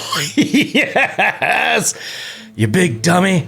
All right, he slinks away as quick as possible, and then on his communicator is like, they're here. We go. Yeah, Stop talking to my seagull friend. The 3 slice kind of screen, where it's like, "Burr, burr, burr, burr." We all get the message. "Burr, burr, burr, burr." Yeah. Okay, but we have to wait for the storm, right? So we have to let them start to do their thing. Right. And so the last thing I want is as everybody gets into position and waits for the storm, I need an unobtrusiveness roll. Can I do it for all of us? Yes, you may. I'm gonna spend 3 points. That's all I have left. Ooh, and that's a 2, and that's 5. 5, huh? 5. It's enough. And so, soon, dark clouds. You can tell it's definitely like suddenly the air around the fortress becomes cold. And then you can tell that there's more moisture in the air. And then that moisture is rising from the queen, which, by the way, by the time Imogene and Dakota arrive, there are more creatures clicking and clacking about the fort. But now dark clouds are forming, and the first raindrops start to fall down onto your faces and hands. And what do? We all hold hands. Oh, Yeah, I mean, it's time. And if this thing is a dud, holy shit. Oh, you know what? Captain Pate is going to do a whole speech quietly about how if this thing is a dud, this was still the best time of his life. And these moments, he wouldn't trade it for anything. And this was a successful mission in his mind. I'm sorry I couldn't shoot her the first time, everyone. And I hope that the tinkering worked. I hope it goes off. You guys are my family, and I love you so much. And no matter what happens, I know we did our best. I love you for all of time. Yeah, all the time. Likewise. He holds his locket. Oh. And you pull the thing. Mary Lou just an exaggerated button push. And that is where we will end. What? What? You cannot. Absolutely. Movies do that all the time. Oh my God. It wasn't the destination, it was the journey that we went on. It was the friends we made along the way. No. Oh my God, Jared. Oh my God. The It button is a goes down, beautiful. click, And then and blackout. credits. That I is hate such it, but dirty also pool. it's beautiful. It's gorgeous. I hate it, but it's All gorgeous. right, let's have a vote. Do people think that that's total bullshit? No, I think it's actually beautiful. I Isn't just it really, beautiful? I just really want it to work. Well, the other thing is, maybe we play TimeWatch again one day together. And we find out what happened then, and we play even more. Come on. I That'd be think great. so. I'd I love think- to. To be continued. Let's say that and leave it at that. This My heart has is been pounding. so much fun. I couldn't have played this game with a greater group of players. You guys have been absolutely fantastic. Mary Lou, Paula Deming, Joe O'Brien. Be sure to find these guys online. Tell them how much you enjoyed this and follow everything that they do. I love you guys. Thank you. Thank you. Thank you, Jared. Thank you. Thank you, And we'll Paul. see- Thank you, Mary Lou. Thank you. We'll see you another time. This is the Game Garage on the Glass Cannon. Good night, everybody. Good night. Time.